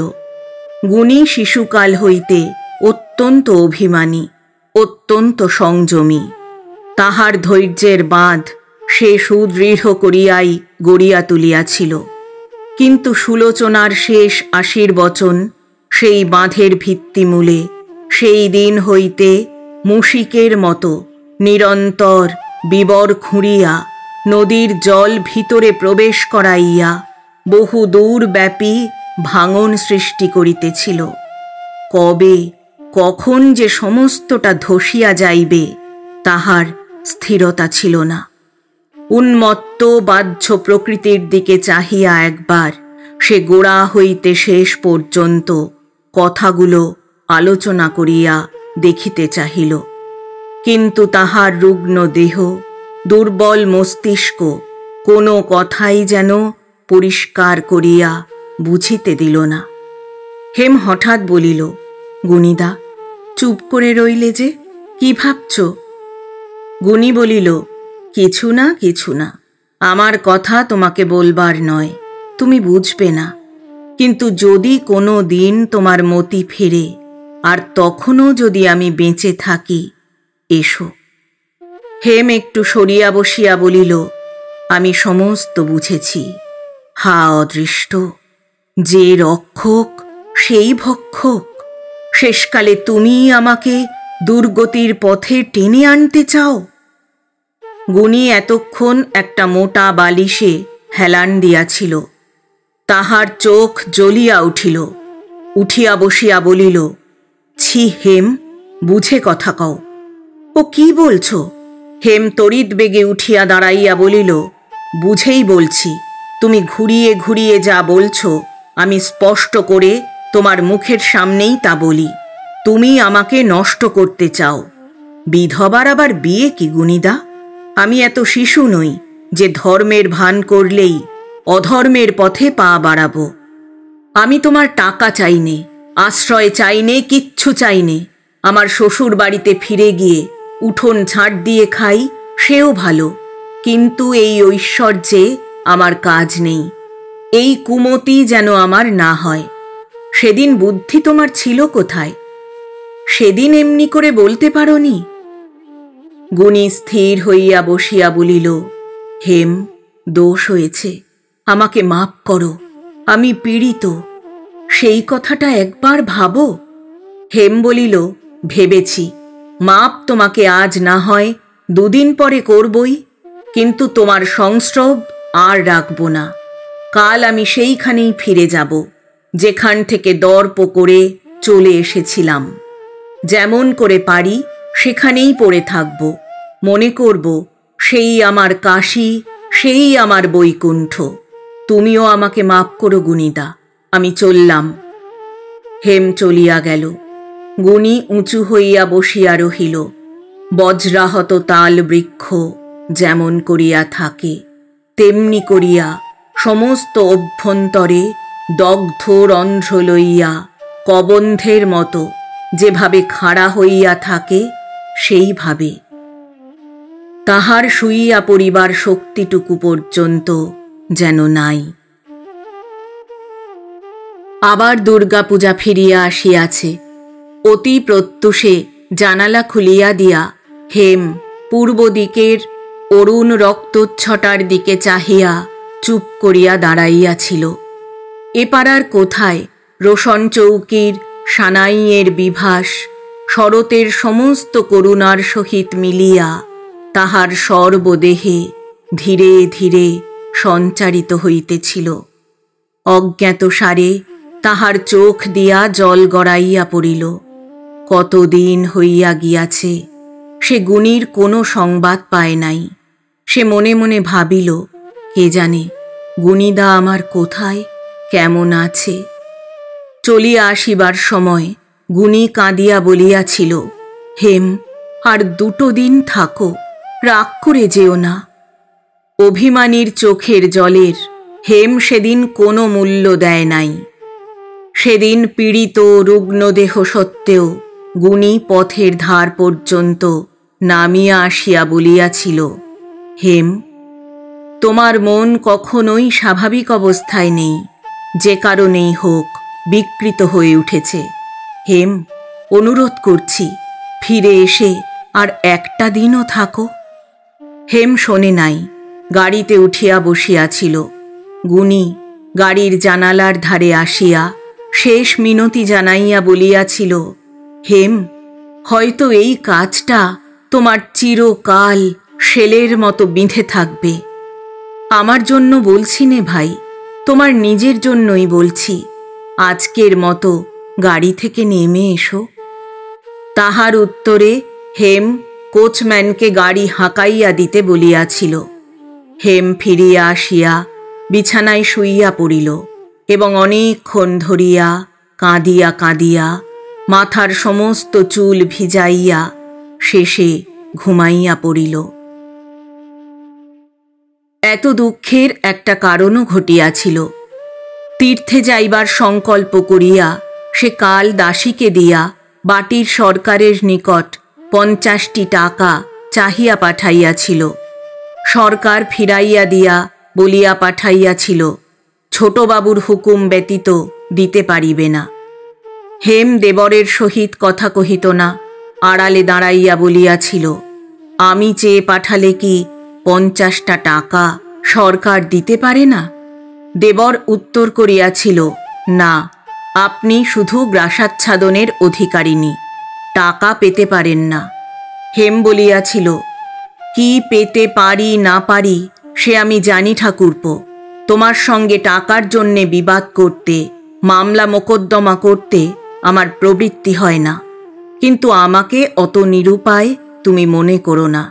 এনে দিতে ইচ্ছে হয় দাও, না হলে বলছি তোমাকে, টাকার যদি কোনো জোর থাকে, শত্রুতা করে আমি তোমার বাড়ির এক একটা ইঁট তুলে নিয়ে গিয়ে ওই গঙ্গার জলে ভাসিয়ে দিয়ে আসব। তাহার কিছুক্ষণ পরেই টাকা আসিয়া পৌঁছিল, কিন্তু হেম গ্রহণ করিল না। রাগ করিয়া উঠানের মাঝখানে ছড়াইয়া ফেলিয়া দিয়া ঘরে দৌড় দিয়া শুইল। সমস্ত দিন খাইল না, মনে মনে কাহাকে স্মরণ করিয়া কাঁদিতে লাগিল। বেলা তখন 7টা বাজিয়া গিয়াছে। তখন ঘুম ভাঙিয়া উঠিয়া স্নান সারিয়া আসিয়া হেম আহ্নিক করিতে বসিতেছিল। দাসী আসিয়া সংবাদ দিল, বৌমা, তোমার ভাইয়ের বাড়ি থেকে 4-5 জন তত্ত্ব নিয়ে এসেছে। বলিতে বলিতেই মানদা আসিয়া প্রণাম করিল। হেম একবার মাত্র তাহার মুখপানে চাহিয়া সব ভুলিয়া ছুটিয়া গিয়া তাহার গলা জড়াইয়া ছেলে মানুষের মতো কাঁদিয়া উঠিল। কাল হইতেই তাহার চোখের জল শুকায় নাই। আজ অকস্মাৎ মানদাকে পাইয়া তাহার প্রায় 1 বৎসরের রুদ্ধ অশ্রু বন্যার মতো সব ভাসাইয়া দিল। মানদাকে নিজের ঘরের মধ্যে টানিয়া লইয়া গিয়া বলিল, গুণীদা কি চিঠি লিখে দিয়েছে, আমাকে দে। মানদা কহিল, তিনি তো চিঠি দেননি। হেম যেন বিশ্বাস করিতে পারিল না, বলিল, দেননি? মানদা বলিল, না দিদিমণি, তিনি কি উঠতে পারেন যে চিঠি লিখবেন? হেম পাংশু হইয়া গিয়া বলিল, উঠতে পারেন না? কি হয়েছে তার? মানদা বলিল, তুমি কিচ্ছু জানো না? হেম বলিল, না, বল। মানদা বলিল, আর কি বলবো, বলিয়াই কাঁদিতে লাগিল। হেম রুক্ষভাবে বলিল, কাঁদিস পরে, এখন বল। সে কাঁদিতে কাঁদিতে বলিল, বলবার কিছুই নেই দিদি। তুমি চলে আসার পরের দিনই আবার জ্বরে পড়েন, ভালো হন, আবার জ্বরে পড়েন, আবার ভালো হন, আবার জ্বরে পড়েন। ফিরে গিয়ে যে দেখতে পাবো এমন ভরসাও করিনে। হেম বলিল, তারপরে বল। মানদা বলিল, তারপরে কোথায় বর্ধমান না কোথা থেকে খবর পেয়ে কোথাকার মাসি আসে, তারপরে মেশো আসে, তারপরে মাসতুতো ভাই, বউ, বোন, ভগ্নিপতি, এখন আর কেউ বাকি নেই, বাড়িতে আর জায়গাই নেই। হেম বলিল, আমি সব বিদেয় করব। তারপর? মানদা বলিল, খাচ্ছে, দাচ্ছে, বসে আছে, বাবু ওপরে পড়ে আছেন, না ডাক্তার, না বদ্যি, না ওষুধ, না পথ্যি। শুনি হাওয়া বদলালে ভালো হয়, তা নিয়ে যায় কে? হেম বলিল, তোরা কি করছিস? নন্দা নিয়ে যায়নি কেন? মানদা কপালে করাঘাত করিয়া বলিল, সেই বাবুর অনেক দিনের চাকর, তাকে মেশোবাবুর ছেলে অভয় মেরে তাড়িয়ে দিয়েছে। ছোড়া আবার মদ খায়, এক একদিন বাড়িতে এসে এমন হাঙ্গামা করে যে ভয়ে কেউ বেরোতে পারে না। তাকে আমাদের বাবু পর্যন্ত ভয় পায়। হেম ক্ষণকাল চুপ করিয়া থাকিয়া বলিল, মানু, একটা কথা সত্যি বল দিদি, আমার গুণীদা তাহলে কি বাঁচবে না? মানদা বলিল, কেন বাঁচবেন না দিদি? দেখালে শোনালে চেষ্টা করলে নিশ্চয় ভালো হবেন, কিন্তু অমন করে ফেলে রাখলে আর কদিন? হেম মিনিট খানেক চোখ বুজিয়া বসিয়া রহিল। তাহার পর উঠিয়া দাঁড়াইয়া বলিল, মানদা, তোদের ফিরে যাবার টাকা আছে? মানদা বলিল, আছে বই কি দিদি, জানোই তো, বাবু 1 টাকার দরকার থাকলে সঙ্গে 10 টাকা দিয়ে পাঠান। আমাদের ভাড়া আমার কাছেই আছে বলিয়া সে আঁচলে বাঁধা নোট দেখাইল। হেম জিজ্ঞাসা করিল, কবে যাবি? কাল? মানদা বলিল, হ্যাঁ দিদি, কালই যেতে হবে। আমি যা একটা লোক আছি, না হলে সবাই নতুন, কেউ টিকতে পারে না। যেমন মাসি তেমন মেশো, তেমনি ছেলে, তেমনি ঝি বউ। বিধাতা পুরুষ যেন ফরমাস দিয়ে এদের এক ছাঁচে ঢেলেছিলেন। আমার নাকি বড় শক্ত প্রাণ, তাই এখনো টিকে আছি। অভয় ছোড়া আমাকেই একদিন তেড়ে মারতে এসেছিল, বাবুকে বলে ও মলেই বাঁচা যায়। হেমের চোখের মধ্যে আগুন জ্বলিতে লাগিল। বলিল, আগে যাই। আজ স্টিমার কখন ফিরে যাবে জানিস? মানদা বলিল, আর ঘণ্টাখানেক পরেই ফিরবে, আমি ঘাট থেকে জেনে এসেছি। হেম বলিল, তবে এতেই যাব, তুই গাড়ি ডেকে আনগে। মানদা বলিল, তুমি যাবে দিদি? আজ তো সুদিন নয়। হেম বলিল, বেশ দিন, দেরি করিস নে, গাড়ি ডেকে আন। সেই দিন অপরাহ্ন বেলায় ছেলে অভয়কে খাবার দিয়া মা কাছে বসিয়া আর 2খানা লুচি খাইবার জন্য পীড়াপিড়ি করিতেছিলেন। তাহার পাশ দিয়াই তেতলায় উঠিবার সিঁড়ি। অপরিচিতা হেমকে দেখিয়া বিস্মিত হইয়া মাসি প্রশ্ন করিলেন, তুমি কে গা বাছা? আমি বিদেশী বলিয়া হেম উপরে উঠিয়া গেল। অভয় তাহার আশ্চর্য রূপের দিকে নেকড়ে বাঘের মতো চাহিয়া রহিল। হেম গুনির ঘরে গিয়া দেখিল, সে দেয়ালের দিকে মুখ করিয়া শুইয়া আছে। জাগিয়া আছে কি ঘুমাইতেছে বোঝা গেল না। শিয়রের কাছে চাবির গোছাটা পড়িয়াছিল। হেম সর্বাগ্রে সেটা নিজের আঁচলে বাঁধিয়া ফেলিল। একটা টেবিলের উপর গোটা 2 খালি ঔষধের শিশি ছিল।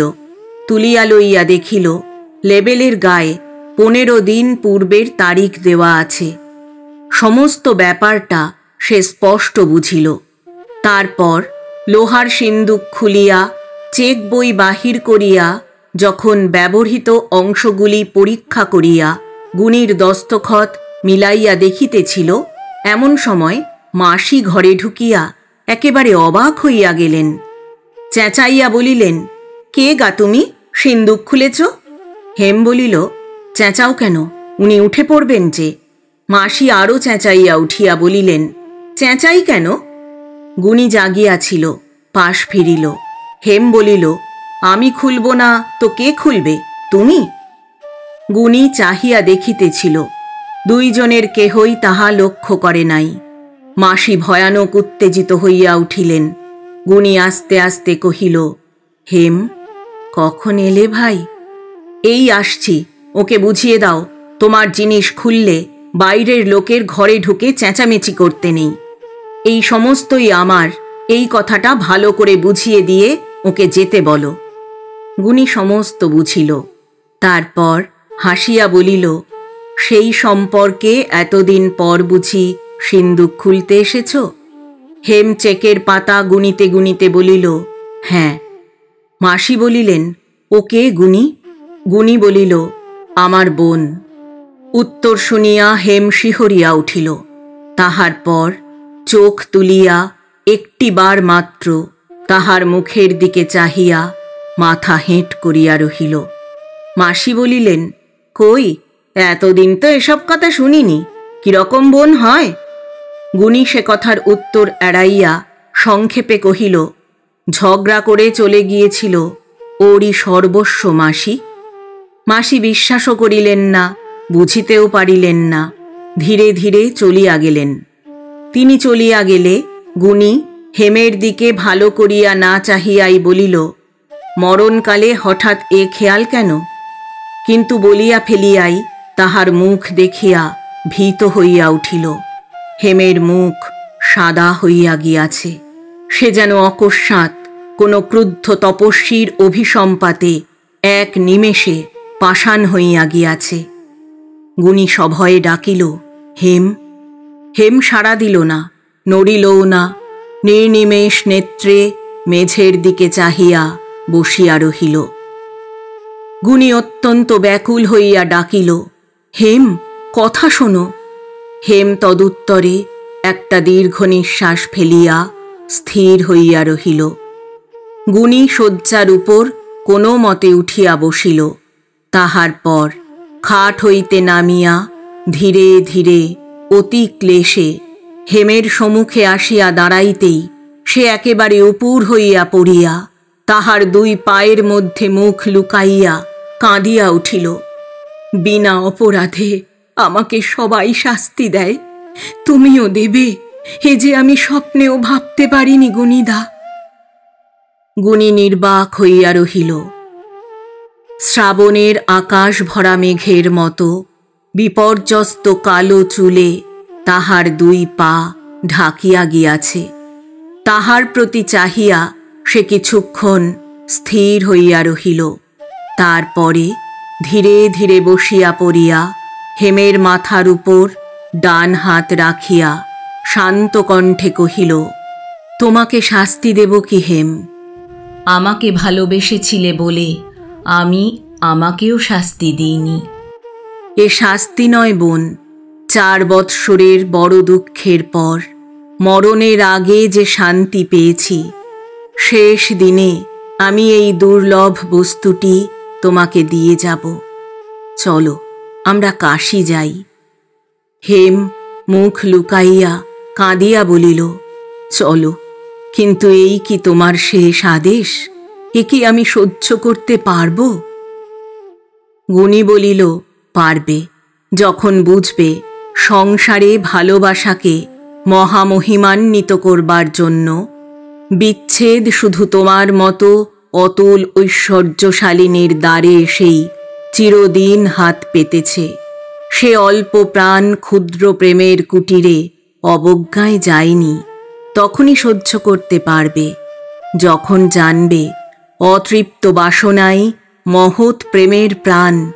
এর দ্বারাই সে অমরত্ব লাভ করে যুগে যুগে কত কাব্য, কত মধু, কত অমূল্য অশ্রু সঞ্চিত করে রেখে যায়।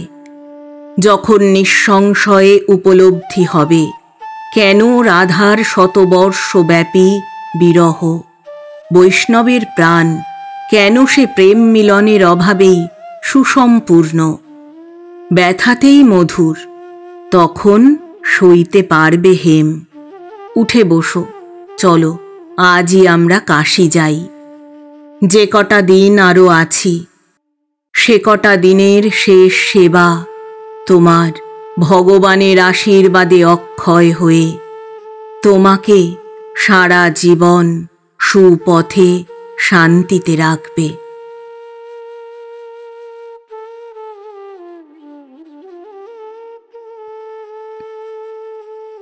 এতক্ষণ শুনলেন শ্রদ্ধেয় লেখক শরৎচন্দ্র চট্টোপাধ্যায় রচিত পথনির্দেশ। গল্প পাঠ করলাম আমি অর্পিতা। বন্ধুরা, গল্প পাঠ ভালো লাগলে চ্যানেলটি সাবস্ক্রাইব করে পাশে থাকবেন। আবার আসব আগামী সপ্তাহে আবার একটি ভালো লাগা গল্প নিয়ে। আজ তাহলে বিদায় নিচ্ছি। সবাই ভালো থাকবেন, সুস্থ থাকবেন।